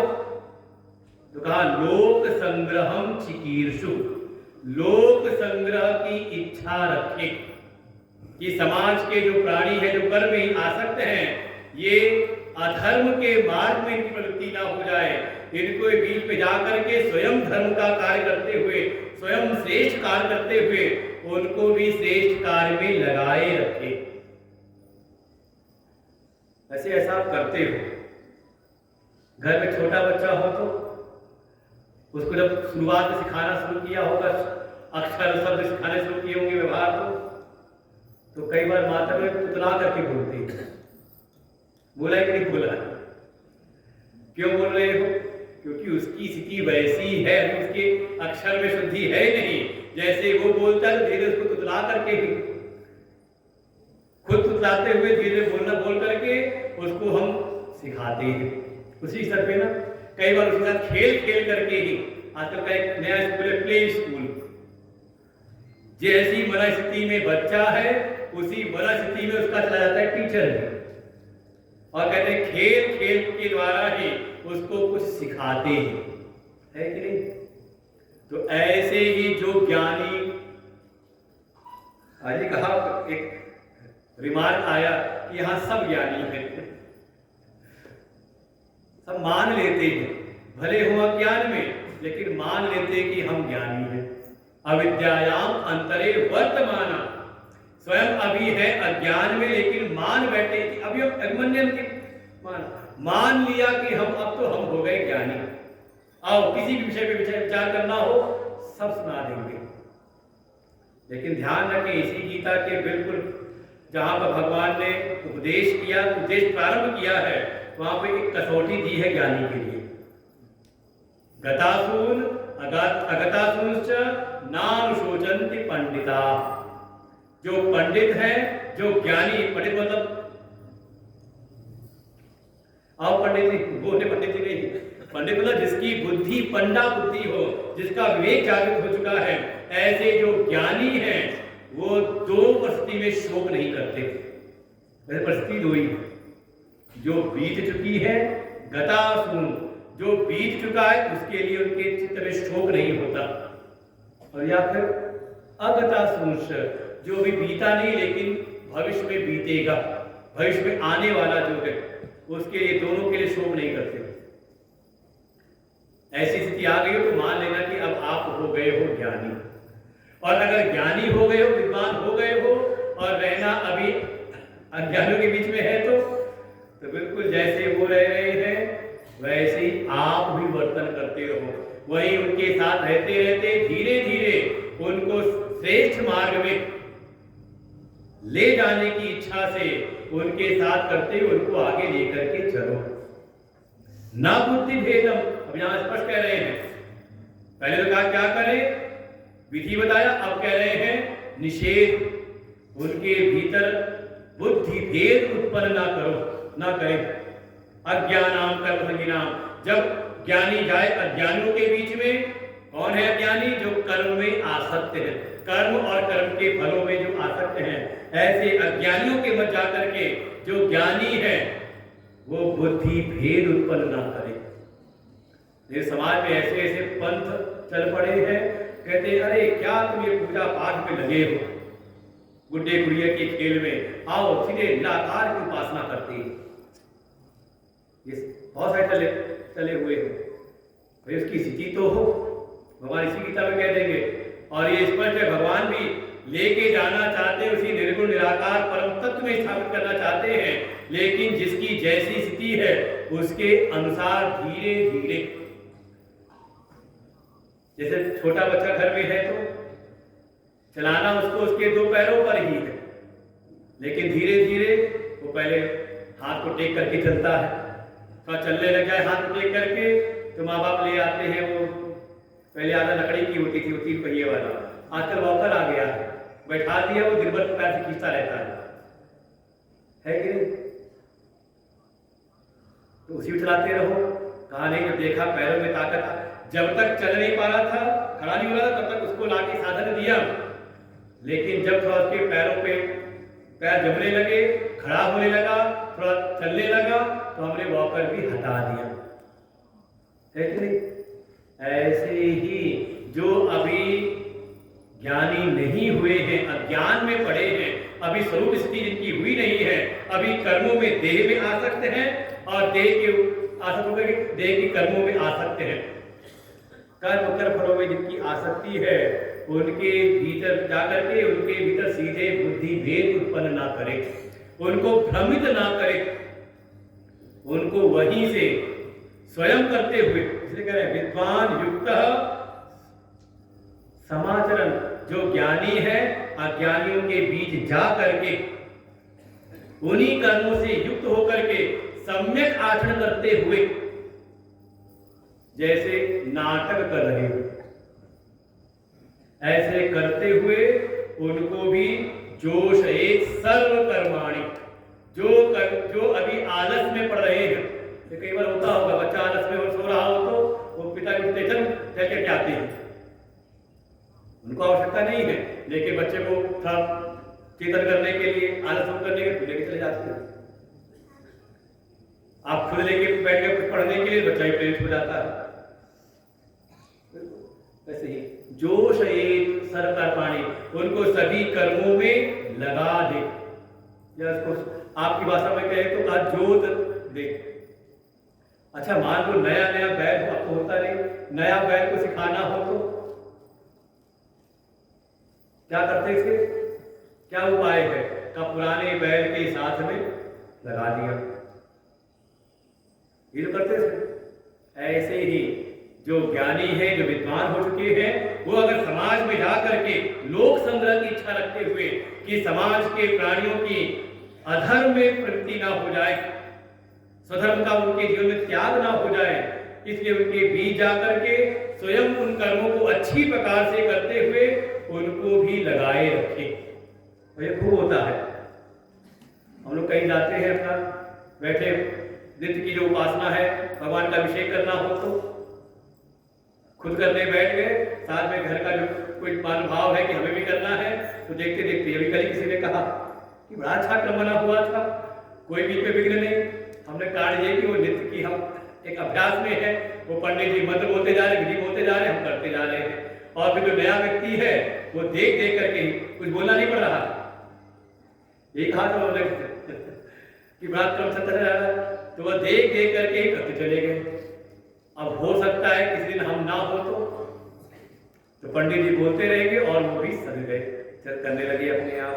तो ये करना है अगर ज्ञानी हो गए हों तो कहा फिर अंतर क्या रहेगा ज्ञानी और अज्ञानी में? तो भगवान अब 2 श्लोकों में पहले अज्ञानी और फिर ज्ञानी के लक्षण बताते हैं। प्रकृते क्रियमाणानि प्रकृते क्रियमाणानि गुणैः कर्माणि सर्वशः अहंकार विमूढ़ात्मा कर्ताहमिति मन्यते अहंकार विमूढ़ात्मा कर्ताहमिति मन्यते तत्त्ववित्तु महाबाहो गुणकर्म विभागयोः गुणा गुणेषु वर्तन्ते इति मत्वा न सज्जते इति मत्वा न सज्जते। संभावना है कि कोई ज्ञानी आपके मध्य रहे, बिल्कुल आपके जैसे, और आपको पता न चले। उनकी सहज अवस्था के कारण संभावना होती है। कई बार समाज के लोग सोचते हैं कोई महात्मा है, साथ रह रहे हैं, पता है हमारे जैसे तो हैं, जैसे हम खाते पीते वैसे ये भी खाते पीते हैं, जैसे हम अपने कार्य करते हैं ये भी अपने कार्य करते हैं। हाँ, बस ये जैसे हमें अपने विषय का, अपने क्षेत्र का ज्ञान है, इनको अपने विषय क्षेत्र का ज्ञान है। अंतर क्या है? तो यहाँ भगवान अंतर बता रहे हैं। इसी समाज में, इसी जगत में अज्ञानी भी है और उन्हीं के मध्य ही ज्ञानी भी वहीं पर विचरण करते हैं। अंतर कैसा है? तो पहले दिखाया कौन है? अहंकार विमूढ़ आत्मा। अहंकार के कारण जिनका चित्त मोहित सा हो रहा है। अहंकार अर्थात इस प्रकृति से निर्मित कार्य कर्ण संघात में देह और देह के साथ जो कर्ण लगे हुए हैं, ये जो हमारी इंद्रियां हैं, ज्ञान की, कर्म की, भीतर मन बुद्धि चित्त है, इस देह और इन अंतःकरण आदि में ही जिसका अहम भाव हो गया है, इसी से जिसने तादात्म्य कर लिया है, क्या उसके भीतर एक वृत्ति बनती है, कर्ता अहम, मैं ही सब करने वाला हूं। लेकिन वास्तविकता क्या है? वास्तविकता तो ये है कि जितने भी कर्म हो रहे हैं, सर्वशः कर्माणि क्रियमाणानि, ये जगत में जितने भी प्रकार के कर्म हो रहे हैं, ये किससे हो रहे हैं? प्रकृति ही गुणैः, प्रकृति के गुणों के द्वारा हो रहे हैं। प्रकृति का सत्व रज तम जब साम्य अवस्था में होते हैं, बराबर एकदम अनुपात में है, तो उसको कहते हैं प्रकृति प्रधान। और जैसे ही गुण वैषम्य हुआ तब ये सृष्टि प्रकट होने लगती है। ये भागवत के क्रम में आया, सृष्टि प्रकरण में, अभिधान के क्रम में आप सुनेंगे तो। और फिर इन गुण वैषम्य के बाद सृष्टि जब प्रारंभ होती है तो इन प्रकृति के गुणों से ही पहले इंद्रियां प्रकट हुई। सत्व गुण से ज्ञान की इंद्रियां, अंतःकरण, रजोगुण से कर्म की इंद्रियां, प्राण प्रकट हुए। फिर तमोगुण जो शेष बचा था उसका किया गया सम्मिश्रण और उसे स्थूल महाभूत प्रकट हुए। और उन स्थूल महाभूतों से कहा ये सारे पिंड प्रकट हुए, ये अपना देह भी। तब किसी ने कहा तामस तनु कछु भजन न होई। मतलब ये तन है कि कैसा है? का ये तमो गुण से उत्पन्न हुआ है। तो जैसे ये शरीर तमोगुण से, भीतर कर्मेंद्रियां, प्राण रजोगुण से हमेशा सक्रिय रहते हैं, और जो हमारी ज्ञान की इंद्रियां हैं, हमारा मन है, बुद्धि है, का ये सत्व गुण से बने हुए हैं। ऐसे ही सारे जगत के जो विषय हैं वो भी उन्हीं पंच महाभूतों जो गुण से उत्पन्न हुए थे उनसे बने हुए हैं। तो प्रकृति के गुण ही गुणों में वर्तन करा रहे हैं। सारी क्रियाएं हो रही किसमें का प्रकृति के गुणों में, देह आदि में। लेकिन जो अहंकार से मोहित हो रहा है, इस देह में ही तादात्म्य करके बैठा है, आत्मभाव करके बैठा है, वो हर क्षण उसके अंदर वृत्ति बढ़ती है, करता अहम, मैं करने वाला हूं, मैंने किया। ये है स्थिति अज्ञानी की, जिसके भीतर कर्तृत्व की भावना दृढ़ है, कर्तापन बहुत प्रधान है, हर चीज में मैं करता रहता है। ऐसे ही कोई था जिसने बहुत किया, मैं किया, उसकी गर्दन कटी और जब सिर रखना हुआ तो उस पे बकरे का सिर रखा गया। कौन? दक्ष प्रजापति। देखिए, कार्य कर रहा है, धर्म का यज्ञ कर रहा है, लेकिन यज्ञ के प्रयोजन से अंतःकरण शुद्धि, भगवत प्राप्ति नहीं, बल्कि उस यज्ञ के द्वारा अपने व्यक्तित्व को बढ़ाने के लिए, अर्थात भगवान को नीचा दिखाने के लिए। किसी को नीचा दिखाना तो पहले अपने व्यक्तित्व का अभिमान करना पड़ता है। जब तक आपको अपने गुणों का मान नहीं होता, दूसरों में आपको दुर्गुण का बोध नहीं होता।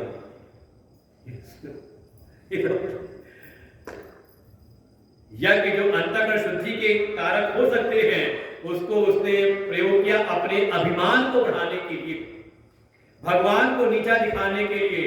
परिणाम उसके उस यज्ञ का विध्वंस होता है। बाद में सिर लगा किसका? बकरे का। बहुत मैं किया था ना, तो इस मैं से बच जाना, नहीं तो फिर अगला जन्म बकरे का ही मिलेगा। भगवान कहेंगे फिर मैं करते रहो, अच्छा और कुछ करना भी। तो अज्ञानी जो है का जो वो करता है, तो उससे आसक्त होकर के, कर्तापन से युक्त होकर के, कर्तृत्व में अहम भाव से होकर जीवन जीता है। लेकिन इसी जगत में जो ज्ञानी है, तत्वविद है, तत्व को जानने वाले तत्ववेत्ता हैं। किसके तत्व को? गुण कर्म विभागयो, गुण के तत्वों को और कर्म के विभाग के तत्वों को। ये सारा जगत प्रकृति के गुणों से बना हुआ है, और गुणों से बने ही ये जो इंद्रियां हैं, इनकी चेष्टाएं वास्तव में कर्म है। और ये जिन विषयों में वर्तन कर रही हैं, वो विषय भी बने हैं प्रकृति के गुणों से। ऐसा जो तत्ववेत्ता है, जगत के तत्व को अच्छी प्रकार से जिसने जान लिया है, ये सब ये प्रकृति से ही है। एक रचई जग गुण बस जाके, प्रभु प्रेरित नहीं निज बल ताके। ये सारे जगत का निर्माण करने वाली प्रकृति है। उद्भवस्ति संहार कारिणी क्लेश हारिणी सर्वश्रेयस करीम सीताम नतो हम राम वल्लभाम। भगवान की जो अलादी शक्ति उनकी वल्लभा है, कौन? जानकी जी। वास्तव वही उनकी प्रकृति है। क्या करती है? उद्भव, सृष्टि का उद्भव करती है, स्थिति इसका पालन करती है, और इसका संहार कौन कर रही है? भगवान की प्रकृति करती है। भगवान कुछ नहीं करते अपने आप में। यही बात जाननी है। जो इस तत्व को जान लेता है कि गुण के कर्म के भाव को जान लिया, तो उसकी दृष्टि कैसी बनती है? तो जब भी कुछ संसार में हो रहा है, चाहे वो स्वयं भी कर रहा हो, हर समय उसकी एक दृष्टि एक साक्षी भाव में रहता है, अटकता चिपकता किसी से नहीं है। साक्षी भाव में क्या है? क्या देखता है कि गुणा गुणेश वर्तन्ते। ये गुणों से बना जो कार्यकरण संघात है, इंद्रिय देह आदि है, ये गुण ही रूप गुण ही है। और जो वर्तन करें किसमें कर रहे हैं? गुणों से बने जो विषय हैं, तो गुणा गुणेश वर्तन्ते, गुण ही गुण में वर्तन कर रहे हैं। इति मत्वा, ऐसा मान करके न सज्जते, कहीं पर आसक्त नहीं होता, चिपकता नहीं कहीं पर, सबके बीच में रह के काम कार्य करते हुए भी बिल्कुल निर्लिप्त रहता है। लग रहा है कि हाँ बड़े ऐश्वर्य में है, लेकिन शायद एक क्षण लगे उसको ईश्वर को त्यागने में। ये स्थिति है उसकी। तो अंतर यही है ज्ञानी और अज्ञानी में। इसलिए ऐसे अगर आप भी भी ज्ञानी हो जाओ, भगवान मान के चले कि आप भी ज्ञानी हो जाओगे, और जिस दिन आप ऐसे ज्ञानी हो जाओ तो समाज में कोई अज्ञानी अगर आपको दिखाई दे तो उसके प्रति हीन भावना न रखना। प्रकृते गुण सम्मूढ़ा, प्रकृते गुण सम्मूढ़ा, सज्जन्ते गुण कर्मसु, सज्जन्ते गुण कर्मसु, तान कृष्ण विदो मंदान, कृष्ण भिन्न विचारये, तान कृष्ण विदो मंदान, कृष्ण भिन्न विचारये। जो ज्ञानी हो जाए उनको अगर कोई ऐसा मिल जाए जगत में, कैसा, जो प्रकृति के गुण में सम्मोहित हो, और प्रकृति के गुणों में सम्मोहित होने के कारण इन कार देह आदि में जो बहुत आसक्त है, इन गुणों से निर्मित देह आदि में आसक्त है, परिणाम स्वरूप सज्जनते गुण कर्मसु, गुणों में पहले मोहित है, गुणों के तत्वों को जाना नहीं, और मोहित होकर के इन गुणों के जो कर्म है उसमें उसकी आसक्ति है, संसार के विषयों में जो आसक्त है, ऐसा जो है कौन है, उन तान उन अकृष्णविद, अकृष्णविद, कृष्ण माने समग्र, अकृष्ण अर्थात जिनको पूर्ण ज्ञान नहीं हुआ है, अकृष्णविद जो अभी पूर्णता का ज्ञान जिसको हुआ नहीं, अभी अज्ञान में, अल्प ज्ञान में पड़े हुए हैं, ऐसे जो अज्ञानी है, मंद है, अभी बुद्धि उतनी चेतना जगी नहीं है, अभी मंद बुद्धि है, ऐसे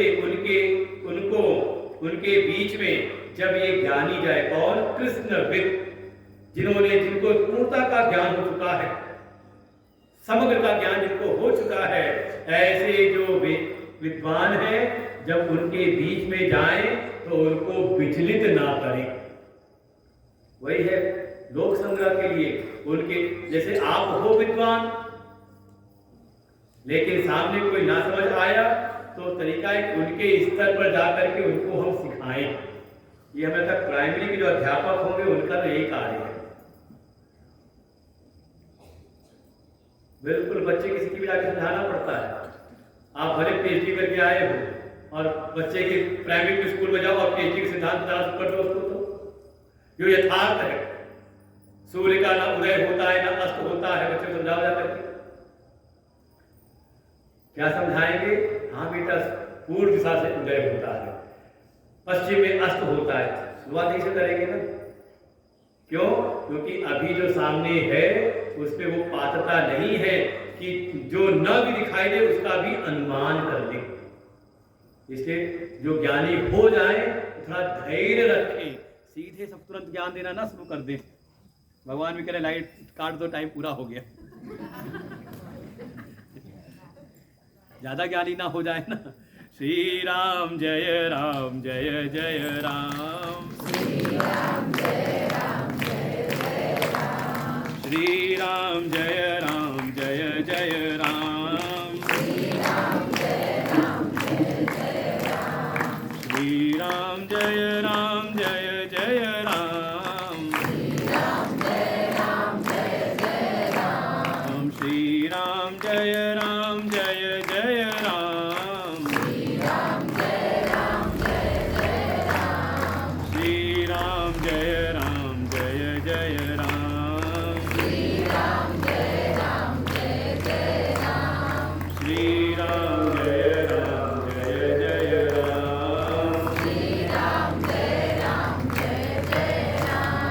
श्री राम जय राम जय जय राम, श्री राम जय राम जय जय राम, श्री राम जय राम जय जय राम, श्री राम जय राम जय जय राम, सच्चिदानंद भगवान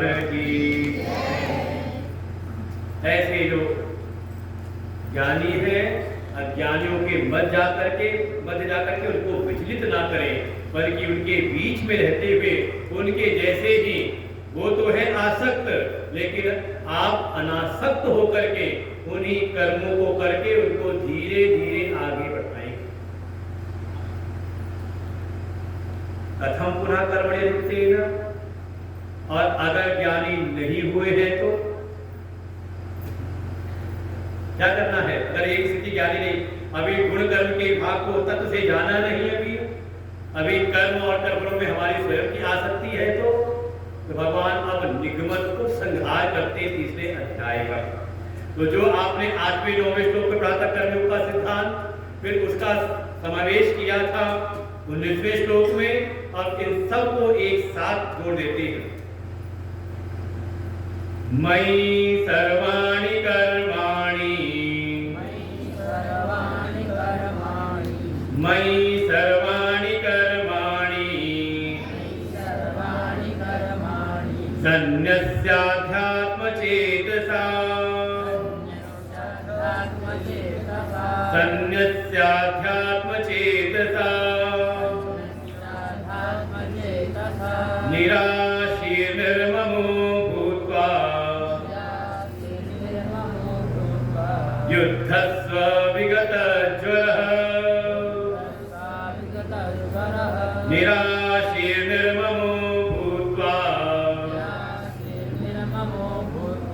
युद्धस्व विगतज्वरः। जो भगवान ने कर्मयोग के सिद्धांत में कहा था कर्म तो करो यज्ञार्थ भाव से, यज्ञ के लिए कर्म करो, यहाँ भगवान स्पष्ट कहते हैं वो यज्ञ कोई और नहीं, मैं ही हूं।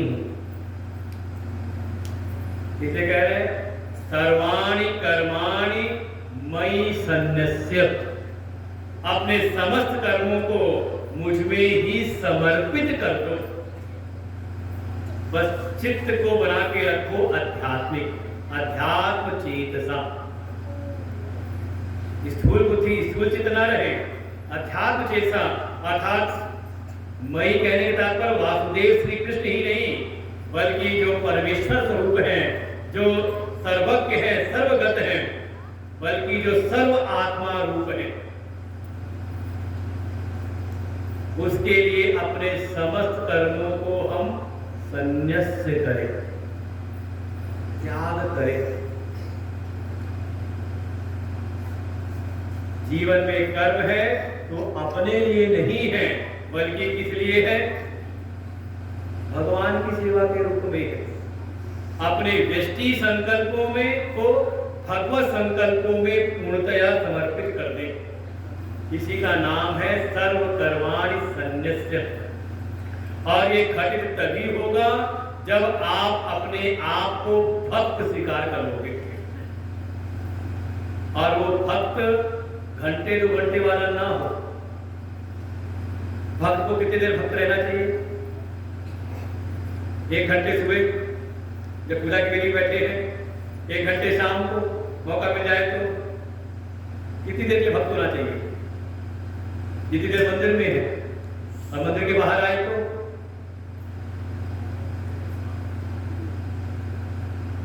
तात्पर्य यही है, भगवान कृपा से मनुष्य का जीवन तो मिल गया है, मनुष्य ही रह करके ना बन पाए, बल्कि भक्त बन जाए। जो भी हमारे कर्म है वो भगवान को समर्पित हो, ये भीतर भावना चले भगवान हमसे क्या चाहते हैं, भगवान के क्या अनुकूल है, वही हमारे जीवन में कार्य होने लगे। जो अगर भगवान आए धर्म की स्थापना के लिए, तो हमारे जो जितने भी कर्म हैं वो धर्म से संयुक्त हों, और अगर आप उससे अलग जा रहे हैं, समझ ले फिर आपकी गति फिर क्या होगी? वो आप अपने स्वयं के मालिक। भगवान स्पष्ट कह रहे कर्म कुछ और नहीं, अपने कर्मों का कहते विलय करना।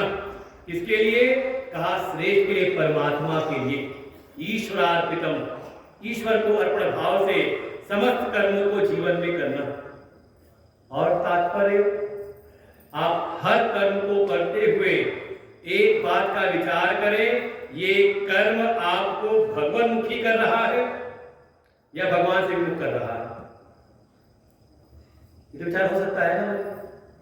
हर कर्म को करते समय ये आपको आत्मा की ओर ले जा रहा है या ये कर्म आपको आत्मा से विमुख कर रहा है? बस यही पहचान है। ये ध्यान रखते हुए हमारे जीवन में सारे कर्म हो तो इसी का नाम है कर्म योग। हमारे कर्म अपने लिए ना हो, निज स्वार्थ के लिए ना हो, अपने संकल्पों के लिए ना हो, बल्कि हमारे संकल्प समर्पित हो जाए भगवत संकल्प में। अगर भगवान इस जगत में आते हैं धर्म की स्थापना के लिए, तो हमारे जीवन में भी धर्म की प्रतिष्ठा हो और हम धर्म के लिए कर्म करें, जीवन धर्ममय हो, और धीरे धीरे यही आपको अध्यात्म स्थापित करता है। और जब ऐसा करें तो, जब कर्मयोग करें तो कुछ भीतर कुछ गुण भी होने चाहिए। निराशी निर्ममो विगतज्वरः। हम करते तो हैं, कर तो रहे हैं श्रेष्ठ कर्म, लेकिन कहीं ना कहीं आशा बना करके 2-4 बार फल ना मिले तो फिर वापस लौट लेते हैं। भगवान कह रहे निराशी हो करके, किसी प्रकार की संसार में कोई आशा नहीं, और फिर जीवन में कर्म हो।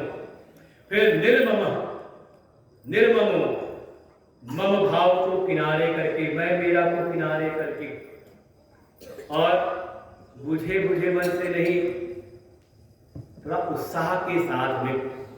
विगतज्वरः, दुखी होकर के नहीं, मजबूरी में वाली बात ना रहे, बल्कि सारे उस पूरे उत्साह के साथ में कर्म करें। युद्धस्व, अपना जो भी कर्तव्य कर्म है उसको करें, इसी का नाम है कर्म योग। अपने निज संकल्पों को भगवत संकल्पों में हम समर्पित कर दें। स्वयं अपने आप को भगवान का ही मैं बन के जीवन ना रहे, बल्कि मैं भक्त अहम हो जाए। जब मैं था तब हरि नहीं, और जब हरि है तो, और मैं बना रहा भीतर, तो बिल्कुल इससे मुक्त हो जाएं। ये यहाँ भगवान ने पूरे इस तीसरे अध्याय का उपसंहार कर दिया। अब आगे बताते हैं फल श्रुति। अगर कोई इसका अनुष्ठान करे उसका क्या फल है, और कोई ना करे उसका क्या फल है। ये मे मतमिदं नित्यं, ये मे मतमिदं नित्यं, अनुतिष्ठन्ति मानवा, श्रद्धावन्तो न सूयन्तो, मुच्यन्ते तेऽपि कर्मभिः, ये ते तदभ्यसूयन्तो, नानुतिष्ठन्ति मे मतम्। सर्वज्ञान विमूढांस्तान् विद्धि नष्टान चेतसः। भगवान आगे इसका फल बताते हैं। अच्छा, जो बात सुनी अच्छी लगी कि नहीं? जो अभी 6 दिन तक सुना, अभी तक कर्म योग की बात, किसका मत है? भगवान का मत है। इसलिए भगवान कह रहे हैं ये मानवा, एक दो की बात है कि जो कोई भी मनुष्य में इदम मतम, मेरे इस मत को, अनुतिष्ठन्ति, इसका अनुष्ठान करता है। कब कब कब करता है? का संडे को, मंगलवार को। हाँ, कई बार हमें भगत देखे बड़े, कहा हम मंगल को नहीं खाते, हम सोमवार को नहीं खाते नहीं पीते। कोई है तो नहीं ऐसे भगत?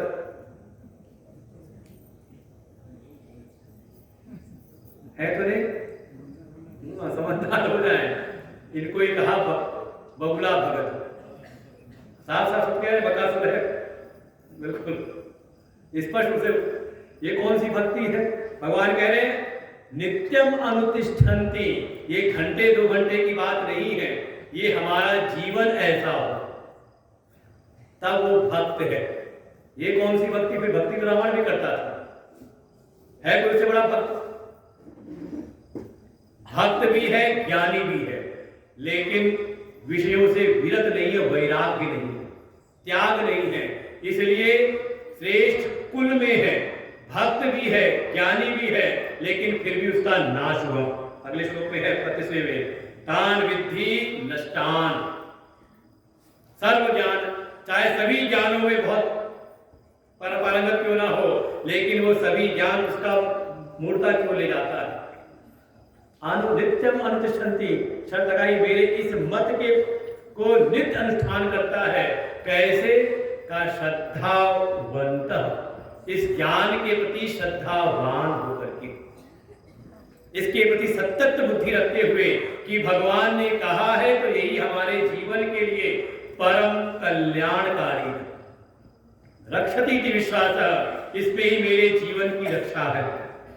अनसूयंतः, किसी प्रकार की कोई दोष बुद्धि न करते हुए, अगर इसका अनुष्ठान भी करने लग जाए तो इस भाग में श्रद्धावान होकर के कोई दोष न करते हुए इस मेरे बताए हुए मत का, इस बताए हुए कर्म योग का कोई नित्य अनुष्ठान करता है तो मुच्यन्ते ते कर्म भी, वो भी कर्म बंधनों से मुक्त हो जाता है। और ये जो संशय था ना अर्जुन के कि कर्म करके कहीं हम बंधन में तो नहीं पड़ेंगे, भगवान कह रहे हैं इसको कोई कर्म बांधते नहीं, वो कर्म बंधन से मुक्त हो जाता है। लेकिन दूसरा कोई है, ये तू एतद अभ्यसूयंत, कोई ऐसा है सुनता है फिर कहता है ये क्या बता बात कह दी, ऐसे कैसे हो सकता है? ये तो संभव लगता ही नहीं। क्या कर रहा है? इसमें दोष दृष्टि कर रहा है, असूया बुद्धि कर रहा है। असूयंतः, और दो दृष्टि करते हुए ना अनुतिष्ठन्ति मे मतम, मेरे इस मत का अनुष्ठान नहीं करता है बहुत ज्ञानी, सर्व ज्ञान, दुनिया का उसको बहुत ज्ञान है, हो सकता है डॉक्टर हो, इंजीनियर हो, बड़ा वैज्ञानिक हो, और होता है मास्टर ही क्यों ना हो, लेकिन सर्व ज्ञान विमूढ़ान चेतसः, उसका जो चित्त है वास्तविक ज्ञान में वास्तव में मोहित हो रहा है, उसको अभी यथार्थ का बोध नहीं है। और ऐसे प्राणी का कहा विद्धि नष्टान, हे पाप उसको तो तुम नष्ट हुआ ही जानो।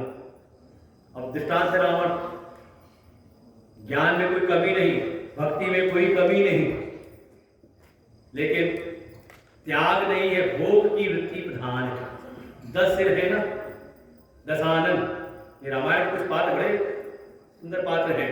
एक है दशानन और दूसरे है दशरथ। तुम्हारे समझ आ जाएगा। दशरथ अर्थात जिसने 10 को रथ रखा है, संयमित कर रखा है, 5 ज्ञान की इंद्रियों को, 5 कर्म की इंद्रियों को भी। ऐसा कोई संयमी हो तो भगवान की कृपा का पात्र बनता है। और जिसके 10 मुख प्रतीक है भोग के, 10 मुख विषय भोग में लिप्त हो जाए, कौन है? दशानन। चाहे कितना भी ज्ञानी हो, कितना बड़ा भक्त हो, उसका होता है सर्वनाश। अब मर्जी आपकी है क्योंकि जीवन है आपका। लेकिन मन के भीतर आया, इतनी हिम्मत आ कहां से जाती है कि सुनने के बाद भी भगवान के इस मत का वर्तन नहीं करता कोई, नानुतिष्ठन्ति, ये हिम्मत कहां से आ जाती है? ऐसा क्या हो जाता है कि भगवान के बताए हुए स्थापित किए मार्ग का भी लोग पालन नहीं करते? क्या कारण है? तो जानने के लिए कल आए, कल विश्राम दिवस है। ऐसा क्या है कि सुनने के बाद भी हम गलत चीज का त्याग नहीं कर पाते और श्रेष्ठ का जो भगवान मत बता रहे हैं उसमें हम स्थापित नहीं हो पाते? क्या कारण है? क्यों नहीं कर पाते और कैसे करें? तो कारण भी और निवारण भी, दोनों बातें भगवान ने कही है और ऐसा कहकर के भगवान फिर इस तीसरे अध्याय का विश्राम करते हैं। लेकिन मुख्य जो विषय था उसका उपसंहार कर दिया कि जो भी कर रहे हो किसके लिए कर रहे हो,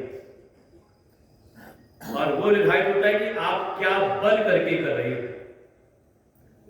आपका चित्त अध्यात्म में स्थित है तो आपके कर्म स्वतः ही, अगर आपका चित्त भक्त चित्त है तो आपका कर्म स्वतः ही भगवान के लिए अर्पित हो जाएगा। और अभी आप संसार के बन करके जी रहे हो तो अभी फिर संसार को जाते रहो, बढ़िया जीवन चल रहा, कौन सी दिक्कत है। लेकिन संसार के लोग कभी रिझते ही नहीं, ये संसार का स्वभाव है। जिसकी तरफ आप थोड़ा सा ध्यान न दो वही मुंह टेढ़ा कर लेता है कि नहीं। जरा सा अब यहाँ मानो सत्संग में इतने लोग आए हैं और कहीं कोई विशिष्ट आया हो, आयोजक का ध्यान न जाए तो क्या पता वो मुंह टेढ़ा के चले जाए यहाँ से, है कि नहीं। ये बहुत एहसान फराम दुनिया है। आप करते करते जिंदगी की बिता दो और एक बार आप ना करो तो मुंह टेढ़ा कर लेते हैं।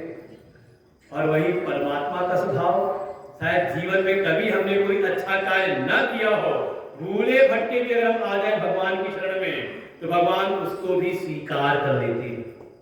तो अब आपकी मर्जी है कि आप किसके बनना चाहते हो। दुनिया में रहो, दुनिया के बन करके नहीं। दुनिया में भी रहना तो भगवान के बन करके रहो, देखो आपका सम्मान यश बढ़ जाएगा। एक बार हिम्मत तो करो, लेकिन नहीं होती हिम्मत, क्यों नहीं होती वो भगवान कल बताएंगे। आज यहीं पर विश्राम लेते हैं। ओम पूर्णमदः पूर्णमिदं पूर्णात् पूर्णमुदच्यते पूर्णस्य पूर्णमादाय पूर्णमेवावशिष्यते। ओम शांति शांति शांति। हरि ओम। श्री गुरुभ्यो नमः। हरि ओम।